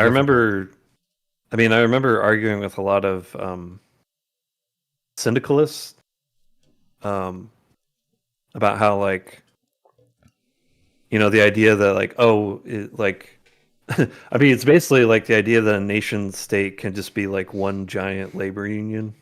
Well, it's the labor unions, and this is the thing. Management again, is intended to be in service of the people that it's for. That's like, again, to go back, like all of the communist writings, all the socialist writings, they talk about management, and you need management, by the way, when you have large groups of people. Like I'm not against the idea of having management. Depends what you mean by management is going to be the fucking thing here. So when I'm, let's say here, I'm managing this discussion, right? You could say that I'm managing this discussion. You are all listening to me. You're talking. I am very much running and managing this discussion. It's in two forms that I can do this, and they aren't drastically visibly different at first. One is that I'm managing it towards ensconcing my own power amongst all of you in order to ensure that this reading group continues so I can ultimately make more money off of it. That's one. Feel free to say that I'm not. You prove it. The second is that I'm trying to manage it because ultimately my job here is to make sure that we continually move in a same direction so all of us can kind of have a consistent, grasp, and we can all talk and we can all get through what is a complicated book. Those two things are not, they're opposed. Like they're not the same goal. They don't end in the same place. But both of those things, you can't really tell the difference of, because ultimately what they are is I am working to maintain the structure, both of them. And you're free to explain otherwise, by the way, how this works. In one structure, it's for my own game. The other structure, it's for kind of everyone's gain, but also I'm working for the structure itself, the reading group, QC. You're free to read this however you want. Join the Patreon, send super chats, send memberships. All that stuff's great. Please support us. Subscribe and ring that bell all the time. You have no idea how important it is. Leave a comment below. That thing, in order to keep this going, is important. Because if this doesn't exist, someone else might pick it up, sure, but this won't exist. And I like this. And a lot of people like this. So we want to keep it going. Maintenance of a thing, though, is terrifying. And it's actually where kind of all the trouble comes. Because, and we'll take the QC as a very simple example. It's 5 years I've been running this thing. And I say running, I have a lot of people helping and a lot of people supporting throughout a lot of stuff. But there is one common thread. That's fucking me.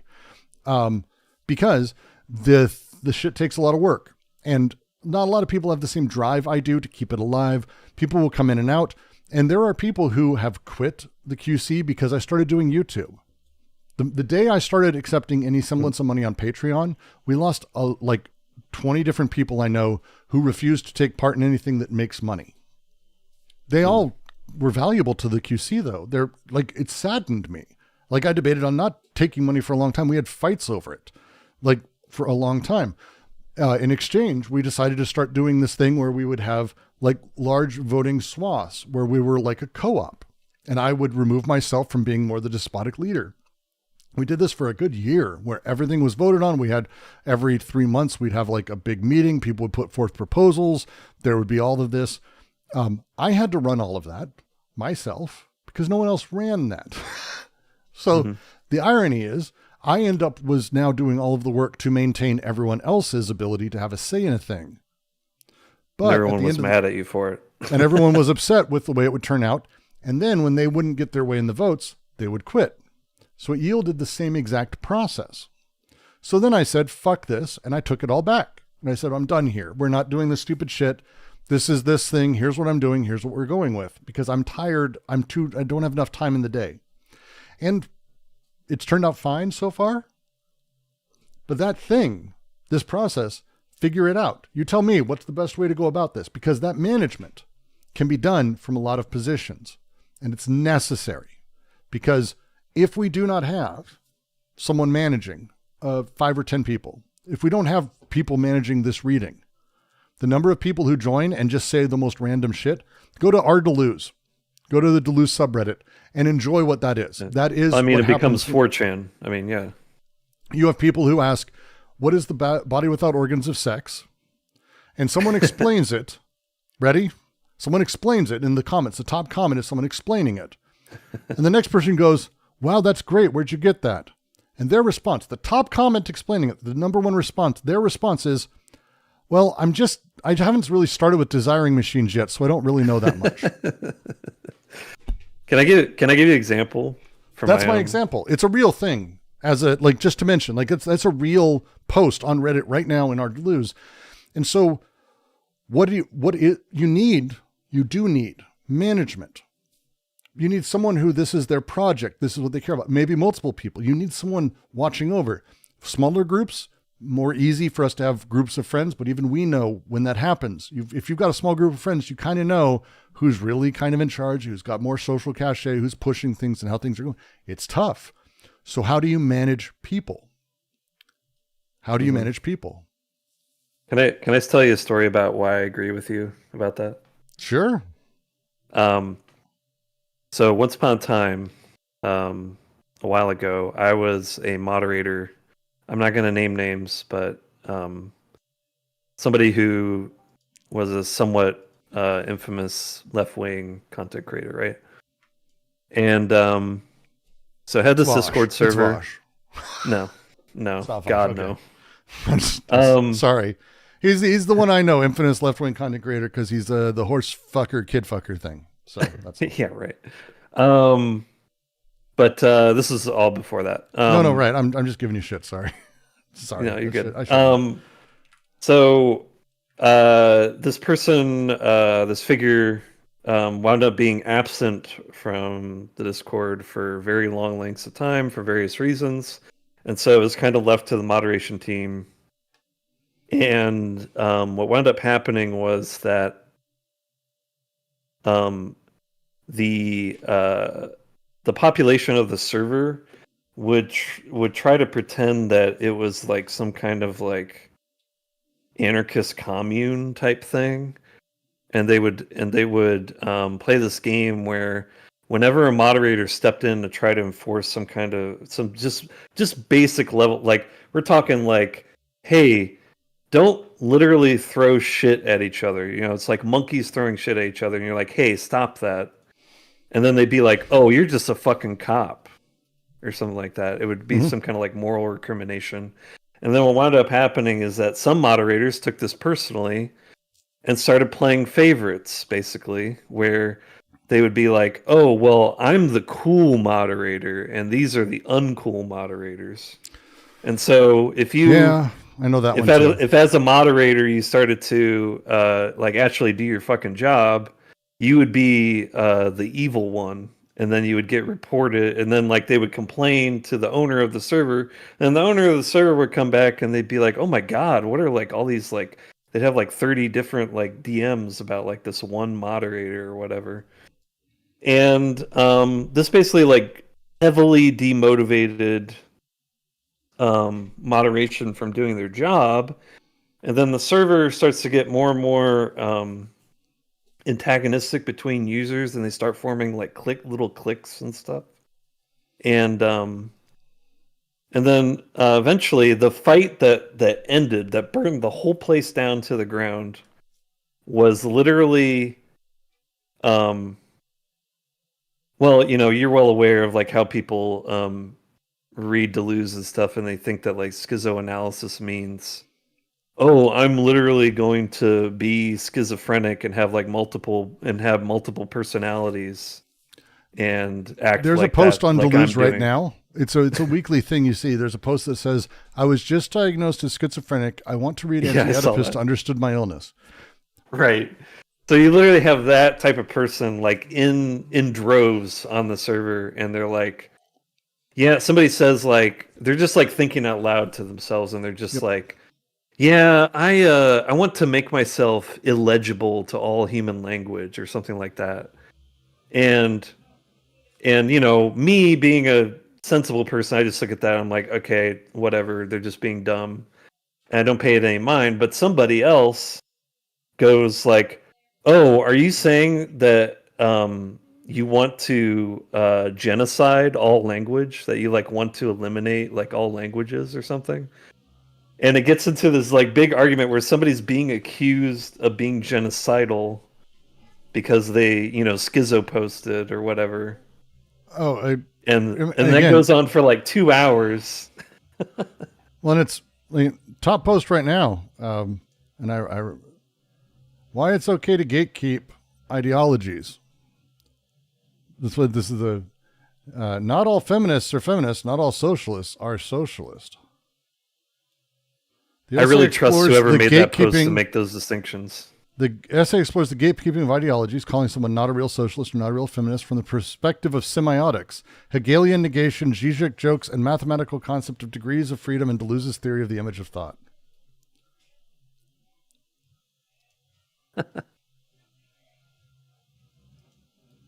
Yeah, that sounds really promising. I bet they do a really good job of telling who's the real feminist or the real. Yeah, there's nothing like Socialist. really showing you have a grasp of Deleuze than to go platonic on shit. Yeah. Oh, it's fucking people, man. But yeah, like basically because of this stupid argument, the owner finally came back and was like, okay, we're just burning this place to the ground. We're starting over.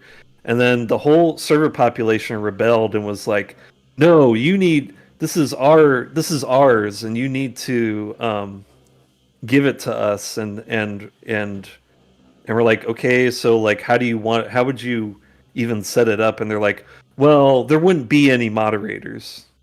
Mind you, this is a community of like. Oh no, we majority almost had this under on the 18. QC. We almost had this on the QC where it's like we shouldn't really have moderation. It should be a thing that's more open. I'm like, no, like you're free to like go Yeah. do that somewhere else.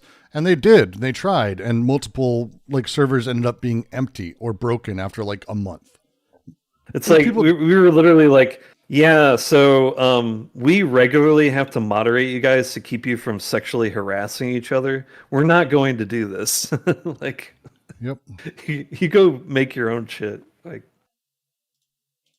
By the God, way, that was so funny. I want to I mean very small side.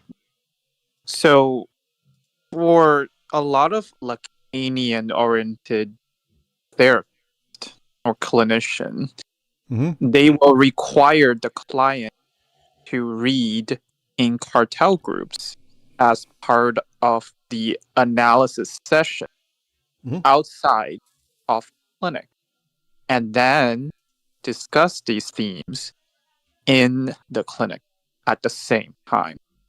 These cartel groups are usually composed between 3 to 5 people, including a +1. The +1 is usually the one with a certification from a licensing board.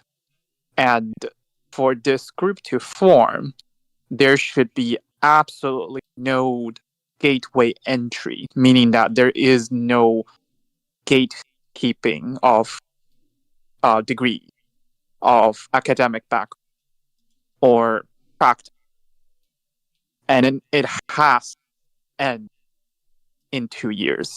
Usually it is between 1 year and 2 years, but it absolutely cannot go beyond 2 years. And this format, I think, is crucial to keep the discourse under control when it comes to reading groups. I just think that when Lacan, in one of the reading groups, I'm actually not sure it's a seminar, but basically Lacan says something about, psychoanalysis is important to negotiate these spaces between discourse, and these groups are very peculiar under the Lacan tradition. So I think this is very relevant to whatever is the, especially when it comes to go beyond this proper neurosis, proper organization. I think this is very, you have a very decentralized way, but decentralized has to mean something that does not create a new central point, right? Like, I think it has to follow certain. This is why Right. I back and continually talk about sortition conceptually. So one of the challenges of sort of any of this is when we talk about organization, when we talk about management, we talk about structure, we talk about any of these things, you're talking about what I might put into a bucket called expectations. Expectations are reflective of the symbolic. We put in the idea of what a thing is, and we expect it to be the thing. The representation works in this way. It's part of the semiotic system of representation. The the shift there, though, if we can start fucking with expectations, and we do it in the way Deleuze in Logical Sense goes through a handful of great ways. He does so in AO, and he continues in most of his film and in most of his works. But when we talk about like randomness and the sort of beauty of randomness itself, this is what sortition is. Sortition, if you don't know, is basically how America does its jury system, and how most countries actually do it, where you randomly are selected to do jury duty. The question that a sortition person would ask is, why would we not just do random selection for everything? Which sounds nuts when you first say it, but as you start thinking about it, it makes you go, oh, wait. So, okay, so the mayor would be sortition based. Yeah, it'd be a council of 3 to 5 people, randomly selected every 6 months. When you have voting done, we wouldn't have like Congress as a thing. That's not the point. You'd have random selection of people. Ireland has the People's Council, I think is what they call it, although there's the Citizens Assembly. The Ireland does it. It's phenomenal. And also the reason this works the way it does is abortion rights in Ireland, which I think is when we talk about where desire sits versus where the symbolic expectation of things. Ireland is a deeply Catholic country, super Catholic, but not really. And I mean this not in an insulting way. I've been there. I'm part Irish. I have a bunch of friends who live there. One of my best friends is an Irish guy out of Cork. And we laugh about it because it's the old Joe Rogan line. You'll never meet a Catholic suicide bomber because no one believes it that much. He used to be funny. But it's kind of the truth. Like Catholics kind of only sort of believe, but they believe enough. And so what they would do is, in old elections, and for years, you go do normal elections. Here are the people, here are the options. They vote in people who ban abortion over and over and over. They ban abortion. They ban abortion. They ban people who are anti-abortion. They bring people in who are anti-abortion. But then the People's Council shows up and it's random and abortion's legal. Now, why? Because the act of voting and supporting a system and dealing with the system is very different than when people are actually in the position themselves and asked, well, what do we do? Oh, well, actually, most people support abortion rights in Ireland, it turns out. But most people won't say that they do that. Or most people won't vote for someone who does because they shouldn't. The complexity of social interactions in that difference, I think, speaks volumes. And that to me would that be an example of a disavowal in play? It's hard to say. It's the difference in social interaction between like just hanging out and like talking with your friends or just saying what you think is right versus what you would vote for at that level. Because again, it's a different thing. Who's the person that you would vote to run your business versus what 12 people from your company would do if they were given 6 months to run the business. The what people do and how people do it is different. And that thing is actually when we're talking about how we can resist representational spaces, how we can resist capitalism, I can't help but look at that example. And you see this across the board with sortition. And there's great ways to sort of sneak sortition in. When the mayor, say there's a police shooting in your city or town, this has been done successfully in America before, it can be done again. They don't know what they're doing. And the city really knows that they're stuck between a rock and a hard place because they need to support the police because the mayor is supported by the police, the DA too. So they're in a rock and a hard place. Police shoot some poor black kid. Now, I'm not even saying whether or not he deserved it. That's irrelevant. How do you create a proper setup for review? Well, the police can't be in charge of investigating themselves, and the mayor appointing someone would still be seen as corrupting. So, sortition. Pick 20 fucking random people, anonymized, give them 2 weeks, all the resources they need, and at the end of it, have them make a decision. That's it. This idea of sortition changes how people engage all of these things. And there's a lot of different ways it's come about. But again, this is when we talk about democracy, and people are like, democracy is one of the oldest systems, and it is. The Greeks it was sortition. That's what the Greeks had. The Greeks, democracy is sortition. Democracy doesn't mean one person, one vote. That's not really what it means. That's what we take it to mean. That's not it. It just means that the power is with the people. Democracy means literally power with the demo, the people, the populace. The demos, yeah. That thing can be anything.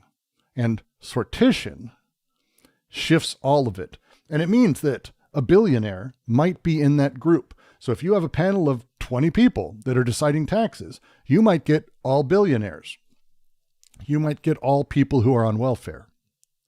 What do they decide? Well, let them fucking sort it out. Because that setup is empowering, shifting, changing. It means that the structure of the thing is not what people are interested in, but rather the doing, because the structure is random. The structure is shifting.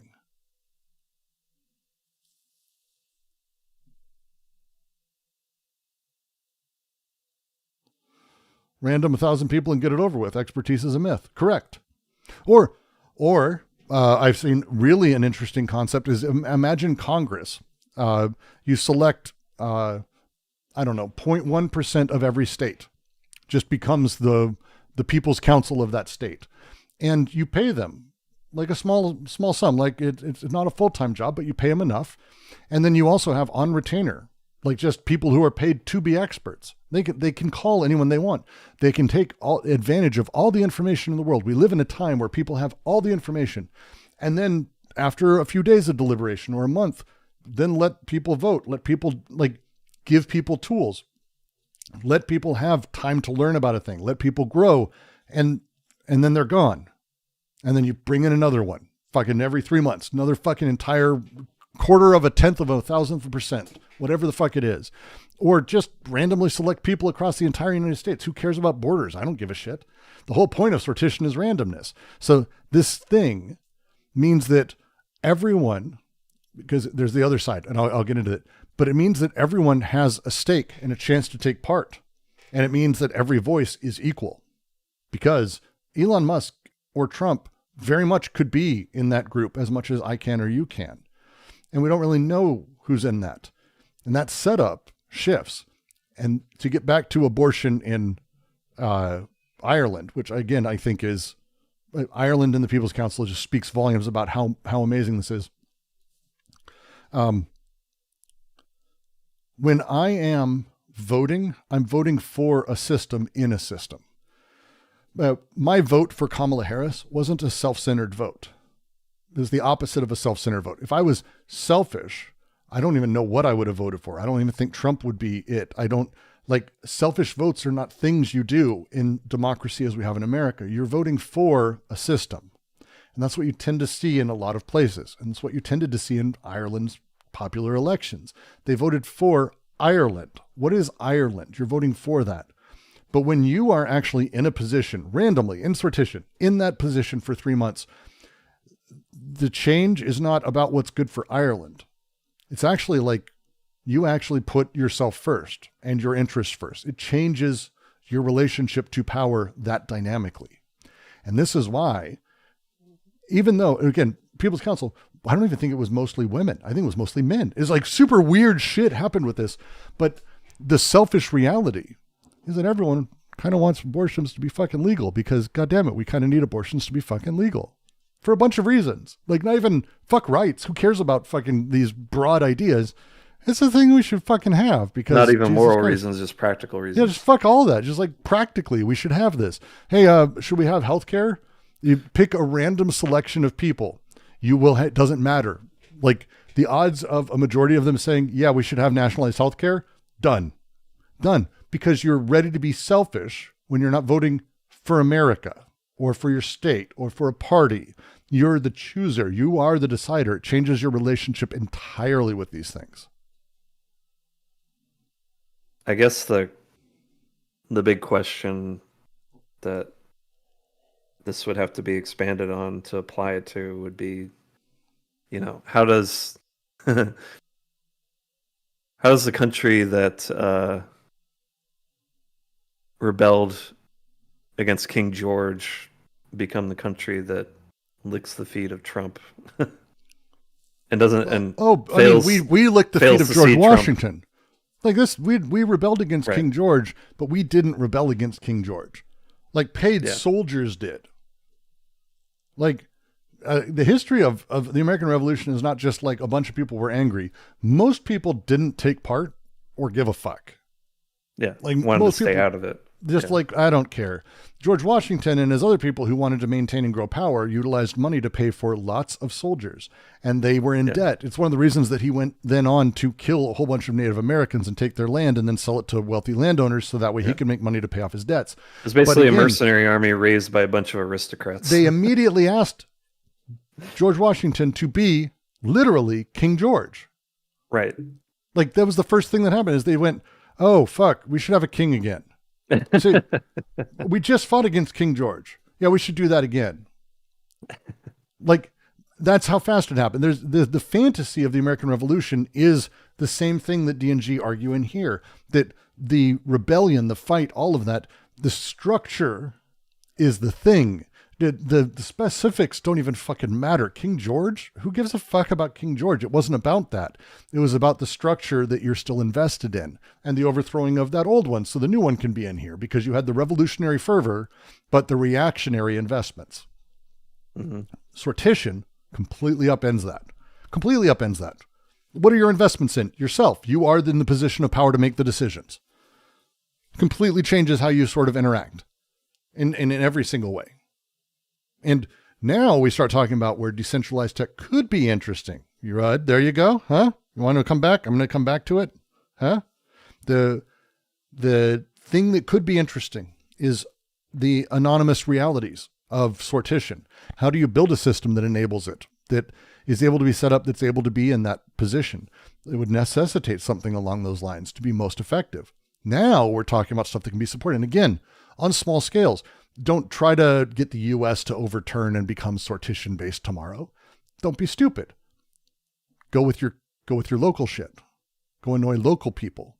When something happens locally that's controversial, pitch it at your town council meeting. Actually, you should just do like a random selection of people. We could call it a people's council because they'll do it. Because every manager, which is every politician, really just wants to pass the fucking buck to someone else.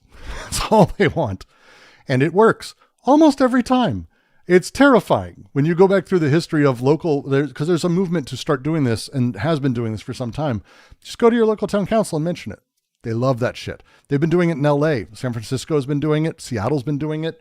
And as that happens more and more, and people get more used to this thing, that randomness gives you a very different mental space and it changes things. And over time, as people become more because again, when I first say it, someone first said it to me, I was like, well, you want to gamble with the country? Yes. The answer is yes, by the way. The answer is yes, I do. I mean, gambling at this point would literally be better. But it's explicitly gambling Fucking with the country. coin toss. They're not gambling with the country. They're aware of what they're manipulating from a position of power. Yeah. I'm saying literally gamble because at large, grab random people, do the thing, make the choices, get rid of this idea of the single manager. The manager is the implementer, if that, and he's in service of people. So is everyone else. And everyone's involved. It could be literally anybody. Changes the power dynamic entirely. Wholly changes it. There are stunningly complex people from all walks of life that the moment you start talking about it, the most reactionary right-wing weirdos will go, oh, yeah, that actually makes sense. I like that idea. Because the fervor people have, that revolutionary energy of change that they feel, and I believe they do. I believe Trumpers feel it. I do. I'm not going to remove their agency or existence. They feel that their investments are in structures, but that revolutionary energy isn't. If you can give them something that plays towards structure, but also the revolutionary energy, you got a twofer, and it does. It seems like it's got structure. It seems like it's got structure, but also it doesn't. And that's like kind of super cool and exciting, I think. I think it's super cool. That's how I consider these things. Do you think that do you think that like having information not like behind like, you know, paying for university or you know, behind like apprenticeships or anything, and it's just sort of recorded and available in a repository, do you think that like ameliorates the supposed problem of expertise? That's an entire other discussion. Expertise, I think, is something that is valuable and I think does exist. But I think it's a matter of how we consider that and how we look at it. Again, the nature to talk about that way that that expertise co-ops, or that a manager co-ops the thing he manages, or a politician co-ops the country he's in charge of. This is old school Marx, but even before Marx, this is just the nature of like how oddly people interact. The expert is someone who ultimately is working themselves. And again, it's a question of how you look at it. They're working themselves into a position of being a better servant to humanity. I think that's a very fair way to look at it. Someone who is becoming a perfect plumber or one of the best, they're not doing it for themselves. Like their expertise is in service of things other people need.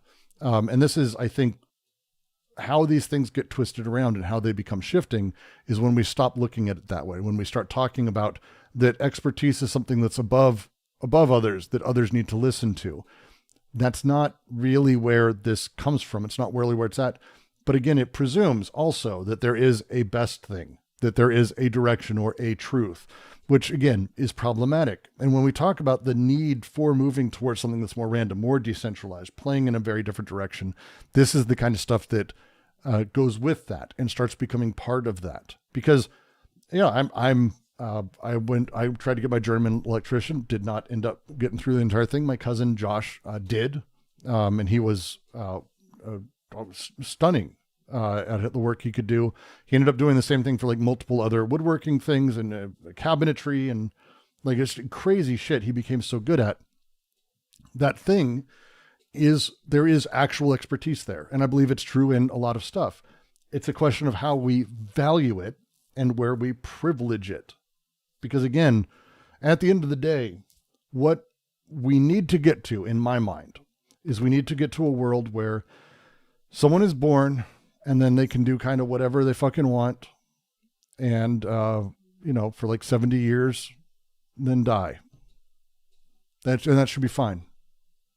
It shouldn't have to be productive. It shouldn't have to be for capital. It shouldn't have to be work. But expertise and mastery is a real thing. And it's part of that process. And there's a reason we're in awe of experts. I believe in art expertise. I actually do. I know I probably have, like, I'm not sure if LJ would agree with me. I know Reflective you don't in YouTube, but there's this old, if you haven't read, Byung-Chul Han has a book called Shanzai, and he talks about Shanzai, and I don't know if this is true or not. It doesn't matter because I think the point is relevant, but he talks about how there's a practice in like old Chinese art where you basically apprentice under a master and you learn to copy the master. And at some point when you actually can properly forge that master's art, you are then considered a master yourself and you're free to go do your own thing. Oh, Lucy, Lucy Hayes' group. Thank you for joining. It's good to see you, Lucy. We will have to debate at some point. Probably not. Maybe. But the idea is if you can copy the master, then you are one yourself. That process is really interesting to me because there is a reality to it. I have friends who are artists who actually go through it and are some of the best. I worked with one of the guys who was a production designer for Avatar. This guy, Dylan. He's one of the best matte painters maybe in film for the last 10 years. He did all the major scenes for Lord of the Rings or Avatar or Maleficent. He's fucking stunning. He does Disney's work. He's insane. And it took years for him to get this good. And he's very, very talented. He has an expertise. His behavior is not necessarily one, though, of that.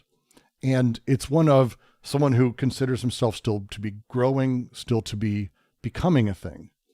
But there's no one I know who would not consider him to be an expert because he's just that fucking good. That interplay in Dylan and in others, I think, can be found where a person can be an expert without being or embodying that position.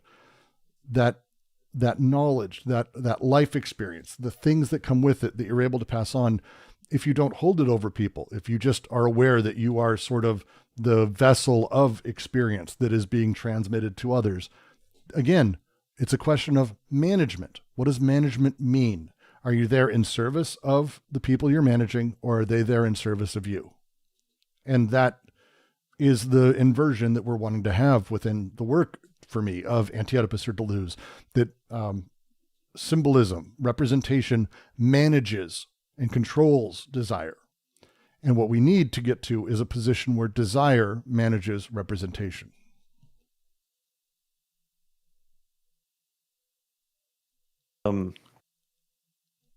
Are you familiar with like the big internet argument where like I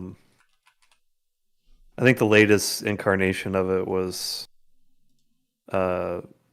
people fighting with Demon Mama, where it was like, yeah, we can, make our own pharmaceuticals or whatever. We don't need like big pharmaceutical corporations and all this stuff. And everybody's like, well, where are you going to get the expertise? How are you going to test everything? Who's going to learn all the chemistry and the organic chemistry and all this stuff is immensely complicated, yada, yada. Yeah. Well, and it's these things as specialization happens. And it's one of the things that, again, this is why societies, prehistorical societies all the way through to now, have sort of ended up in a place where experts have control or power, is because the reality is, as things are made, it takes skill to make them. To be a blacksmith is not a thing you do overnight, and a shitty blacksmith makes shitty everything. So what you need is that person or people who spend their lives becoming masters of it. But here's the challenge. We now live in a time where in order to make a single pill, I'm on medication. I'm on Nuvigil myself. Nuvigil is not a thing that you just grow in your backyard, right? Yeah. It takes a process to make all the synthetic ingredients, and then the synthetic process to actually homogenize each pill, because every pill is homogenized, but not within itself. So you can't like cut a pill in half and have a half a dose. That's not how it works. So all of the process of every step of this requires specialized machinery, specialized things, specialized activity, knowledge, but also distribution, driving the trucks, moving it, separating it. Who's going to logistics?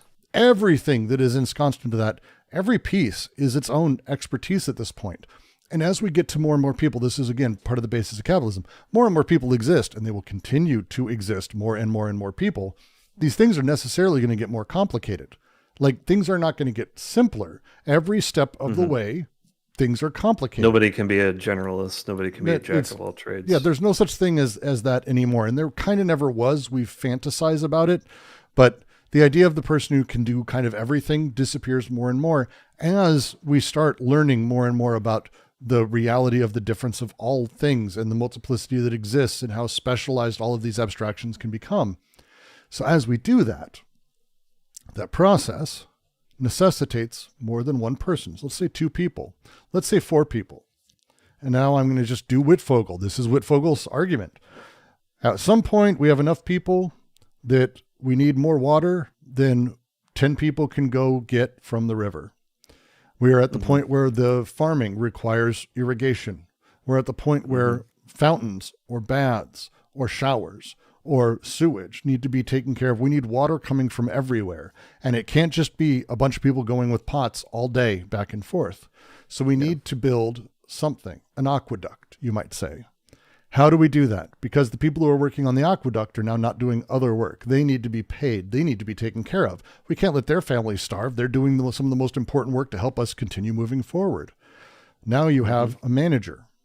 And this is for Wittfogel, where Oriental despotism, the despotism of the, and again, this Middle East for him, because this happened in the despotism formed because there were enough people and enough complexity that you needed stuff that was for the production people were doing, not just production itself. And then that's where we're at now, is we need things around the production, beyond the production itself, about the production itself. So we're like moving in these continuum meta positions. This is why, again, just to go back to Nick Land, that's why I appreciate Nick Land's like core thrust, because he sees, and I would agree generally, that we're talking about the meta of the meta of the meta of the meta. Sunday's viewers just joined. I was going to raid into Sunday in like 5 minutes. Now I'm stuck here alone. Lucy and Sunday are the only people I was going to raid into. Sunday wanted us to remind you that parents made you. I'm aware. I'm properly Oedipalized. But this is one of the things, like, again, Nick Land sucks, but I appreciate his thrust, and I think it's the correct one, which is to understand the sort of nature of the aggregate and what aggregate means and how it plays with us and how it fucks with us over time. And that thing changes how we interact. Just like $1 versus $1 billion, they're not the same thing. Each dollar is the same thing, maybe, but what's different is how they interact.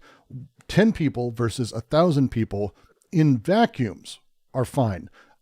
5 nodes versus 1 million nodes in a decentralized exchange. Sure, in a vacuum, but at scale, all of these things interact differently. And when you start talking about how they interact or how they have to be managed, because they do, how do you manage them? How do you set them up? Who does that? Suddenly you've fallen backwards into a different type of production, that of the despot, because the person in charge you have to listen to. You have to listen to the person in charge. Management needs to be in control, but it's not that they're in control. We don't even begin with the despot being the king who demands.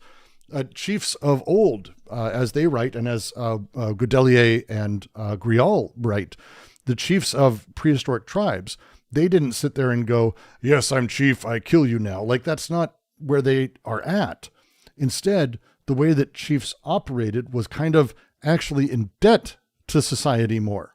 They had to overdo their gifts to people very often because they knew they were in a position of service, but also in charge. That thing changed. A steward versus a monarch. They knew they were in a complex position and they couldn't allow power to accumulate or they'd be killed. Class society against the state goes into this. It's actually really kind of amazing.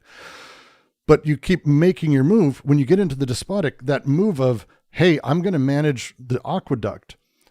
I need a way to give orders to guys way far away. And you can't play games of phone tag where it's like, hey, Steve, go run down all the way to the other end of the river and tell them that they need to lower it by 3 feet. Yeah. Like that, a simple command. By the time you get there, is Steve going to remember it directly? No. You need a way to fix this. So what you do is you mix writing and the voice. Because we had the voice before, we had graphism, you put them together. Suddenly someone's writing 3 feet down and they run and they see that it's signed by Brooks, who's managing the project. Yeah. That thing, but that's the thing. They're seeing this and they're like, Brooks said this, you do this thing. And they go, okay, what does that mean? That means water. That's water. That's 3 and that's feet. That's feet down. Now they're not necessarily tangibly dealing with another person. They're dealing with a voice ultimately kind of in their fucking head as they read the words. Because the paper doesn't speak, but its words are speaking. But who's speaking? Well, it's the God. The person reading it. God. Yeah. It's not, no, it's a voice in your head. It's a voice. It's a disembodied voice. It's God. It's someone who's sitting there going, oh, so I must do this. Well, there's no debating a piece of paper. There's no context to it. And so you go, okay, so that has to mean 3 feet down. Down from what? Oh no. What does he mean? I can't ask, because if I ask, he's going to fucking kill me. So I've just got to do the thing I think it is. I've got to interpret. I have to learn to analogize. I have to make whatever he said fit whatever I'm doing. I'll be up in a few minutes. That thing that's happening, that is emergent. Despotism isn't like this thing where someone went, aha, my chance to take over the tribe. It's emergent of people's material existences. That's the challenge. It's emergent to other people's existences. And as it grows, the structure that's being made is important. So now imagine, here we are. Let's say I haven't played despot at all. I've been managing the building of this, and you people are working for me. Some of you people from Sunday's community are downstream. And someone from Sunday's community, let's say it's Imran, just because I want to. Let's say it's Imran downstream. You don't like Imran, admit it. I know. Let's say it's Imran. And I love Imran fucks up. And the way Imran fucks up is a way that actually stops water from flowing. It breaks the thing, and people start dying from having lack of water, or crops die because of that. And from that, famine takes over. Damn, Imran, what the fuck? But it was an innocent mistake. Like, it was interpreted an order wrong. What do we do? I mean, I'm serious. Like, what do? You fucking kill him. That's what you do. That's how you handle that, because you can't allow fuck ups at that level. Oh no, it's not a big deal. A whole bunch of people died and half of our village doesn't have food and we're going through the worst famine we've experienced in years, but you're cool. Good job. No, that's not how you have to deal with it harshly, and you have to be very specific about it. You need to do these things because from my position on high, as I'm looking over and managing this is what I need. And this is what is needed by the project. And if you don't do that, what happens to you? You die. Well, now, wait. Emergently, I found myself to be the manager of death, the despot, the king, without even really trying. And everyone agreed that I should. What else are you going to do? You feel free to tell me. Like, I mean this. Like, there's no one else we're on Mars. There's 90 of us. And there we are. And we've got rules written down and someone breaks them and half the village dies from it. Are you cool with it? Like, ideally, maybe, but then what happens? How do rules work? How do you build forward? How do you deal with these things? How do you make sure that something's handled properly? How do you make sure that people are following the rules? Suddenly you're in a position of everyone might die if you don't do something. And that's how everyone looks at it. So everyone kind of agrees, sadly, that this is the action you must take because it's all about our survival after all. How many more times does that have to happen before I, as the guy in charge, the despot, the king, doesn't kind of like President Sunday? I actually notice he's gaining a lot more power in that southern side of the river. And in that, he might usurp me. And you know what happens when people get usurped. And I don't really want that. So, oops, I made a rule about things that Sunday broke accidentally. I guess you get to die too. This is the actual emergent way. Oriental despotism. Go buy the book, Wittfogel. It's phenomenal. This is the emergent way that the despotic came out of the primitive. This is what Anti-Oedipus is based on. Chapter 3 is basically this movement. And that thing that shifts and how we shift and how we deal with that is necessary. Yeah, you came back to talking about assassinating Sunday. I know. You reverse it, make it about Sunday. The point is still, I think, salient, because how do you exist as a surviving group who's trying to find a way to manage this new thing, and everyone dies or doesn't? Because water is the lifeblood of all of us. Lenin has the famous line that society is only a handful of meals away from total collapse. He means that if we don't have water, same thing happens. For 3 days. 3 days is all it takes. You're fucking dead. So 2 days in, if you don't have water, people are panicking and they're doing horrifying things. So what do? How do you manage that? Well, you need to be stricter. We like to convince ourselves of, because what matters then, I'm not doing it even for my own self. I'm doing it for the aqueduct. I'm doing it for the people, for the water. And my desire pathways are now about the investment in that structure, the literal structure of the aqueduct, you might say, or the coming structure of the social society that I'm building, or that thing. And everyone else's goes through that as well. My edicts, my written word become edicts, because you have to listen to them. It's in your best interest quite often, but also maybe not. Maybe not. Maybe not. Does it matter? It doesn't matter anymore, because if you don't do the thing, you're going to be killed. So you need to do that. And the fear of death sits behind you all the time in my words, in those edicts, all the time. The emergence of this, and then the baggage that we're stuck with under capital as we obliterate these things and move in a different direction, it's the same problem, sits around. How do we deal with building a new structure without building the new structure? Because a structure just puts us in that same spot. Having a manager puts us in that same spot eventually. So how do you build management that doesn't? My answer is sortition. If you are available, please do join the Quarantine Collective. In the chat, I just put in our chat here in the QC, in the voice chat, a lovely, lovely, lovely set of PDFs going through some of my favorite on sortition. Surprisingly, not a lot of really great work has been done on it, sadly. I think it's a thing a lot of people sort of laugh about. It's a really crazy thing to not see. But they're in the chat, of course, discord.gg/DGQC. Please join the Discord. We're always here and always chatting and always happy to have all of you here. Wig asks, how does ancient republics without capitalism fit in this? How sequential and directly translated the political form and the anthropological base have to be? It sticks around. Like, again, this is a question of, for this, it's a question of the empty position of that manager or what would become the despot. This is how D&G see it. The socius, what determines what gets made, or at least as we see it. The aqueduct we were talking about, what determined that got made is not the manager of the despot, the manager of the aqueduct. What determined that getting made is the needs of the people, and a lot of people talking about it, and water being there and the material conditions and the need to build something that does that and the solving of it. But the manager seems to be the guy who did it, in the same way that, like, Steve Jobs seems to be the guy who made the iPhone, right? Or Elon Musk made whatever the fuck you think he fucking made. He's made nothing. He ain't built shit, as he has said himself.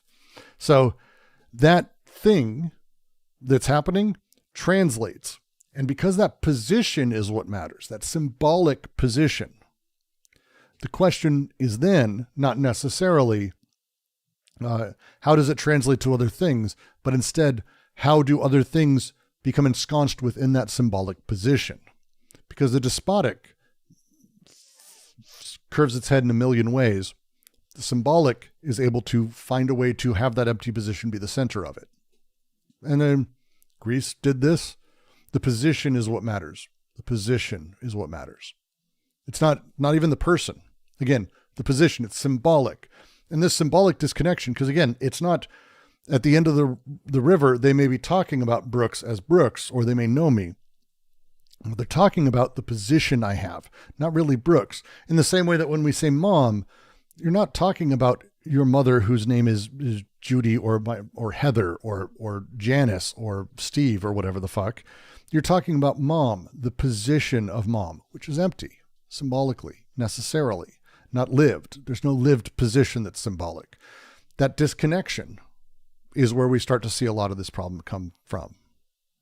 And so political theory plays differently. Absolutely. Political theory, this is not that. This is social anthropology through Grial, Gradelier, and then ultimately through Deleuze-Guattari's sort of rebuilding of representation and the looking back using that, which is a different beat, to say slightly. I don't have anyone to send you guys to. God damn it, Sunday. Literally, I had a redirect set up for Sunday, and then I got on a fucking long ramble. Oh, nope. Nope, I got nothing. So, damn. All right, you got a few seconds. I'm not sending you to fucking Vosh. I'm not sending you to Vosh, small cat. God damn it. All right, last question. I'm going to get out of here because I got food waiting for me. My wife cooked up some lovely late lunch. So I guess what I'm getting from this is that the way that we can avert despotism is by having some kind of lottery, I guess, for lack of a better term, that everybody is beholden to, that chooses who gets to be in the position of having the discretion of power. Say that one more time for me. So to avert despotism, you have some kind of lottery that everybody's beholden to, that puts people in a position to have the discretion of power to. I'm sorry, I'm not grasping. I feel stupid. I'm not grasping what you're getting at. I'm sorry. Try to say it a different way for me. So like, instead of, voting for somebody or hereditary inheritance or whatever, somebody gets put into a position of power by a kind of lottery system. And it's not so much putting like one person into that. It's reshuffling the idea of what it means for people to be in power and how it's temporary and random.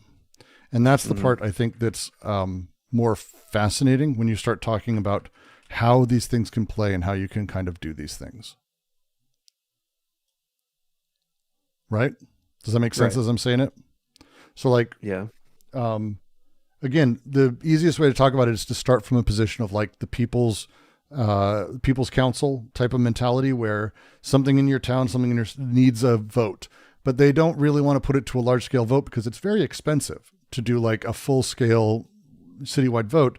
But they also don't want to be seen as being corrupt by only having the city council vote on it. This, by the way, happens in every small town in the country every other fucking week. It's the easiest way to do it. And so you go, well, look, just do a people's council type thing, pitch it as an idea. They'll go, oh, sure. Offer to help run it and make sure that it's random. And the idea is just bring in a random group of people. They'll make the choices and off it goes. It moves the buck. It shifts everything. And then you get to see where people are at. That small thing, now just expand it and expand it everywhere. It's a completely different way to sort of consider all of that. That's kind of the people idea. don't. And so people are less able to be invested in their positionality within a system of power, and and they're less able to invest in other people specifically too. Right. You don't have I'm not going to be able to like put money into Brooks, or I'm not going to be putting all my money into Sure Shot. A super PAC. Yeah. Yeah. The Sure Shot super PAC, on the off chance that you're one of the 300 million people chosen for 1,000 person thing like this. Yeah. Because also one person doesn't have the same pull. So it's not everyone, but it's a sample, and the sample changes. Again, there's not like a 4-year term and you get revoted in. You're gone. You're done. You do your time and you're out. We all have to take part. And so your investment becomes purely in whatever it is that your values are, basically. More or less. Well, this is why juries work well for this. And it's why I encourage everyone, if you ever get a jury summons, there's probably no better way to exert your own political power than to do that. I've done it 4 or 5 times myself. I enjoy it because it's ensuring that justice isn't the right word, but it's making sure that an outcome can be justified. And that includes, by the way, maybe not following the law. Don't tell them that. Mm-hmm. Don't say that, but you can, that didn't really seem like you really caught that guy with that pot. 2 words. I think he's innocent. Beginning with guilty. J and N. I think he's not guilty. That little thing changes everything. Yeah. Actually, one of the things that I thought of that would be like very broadly beneficial, perhaps in a certain state where a certain trial is taking place, but just have flyers around explaining the concept of jury nullification to the general population. It'll be interesting.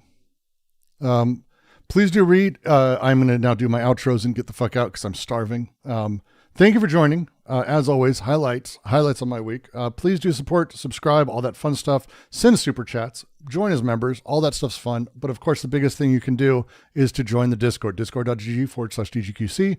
If you want to support and have a couple extra bucks, it does help. I like to be able to focus time on this versus other things. And Patreon's the best way. Patreon.com/DGQC. I am going to be raiding into a very, very small streamer here, so be very kind. I think they have one person watching them, and I do adore doing this.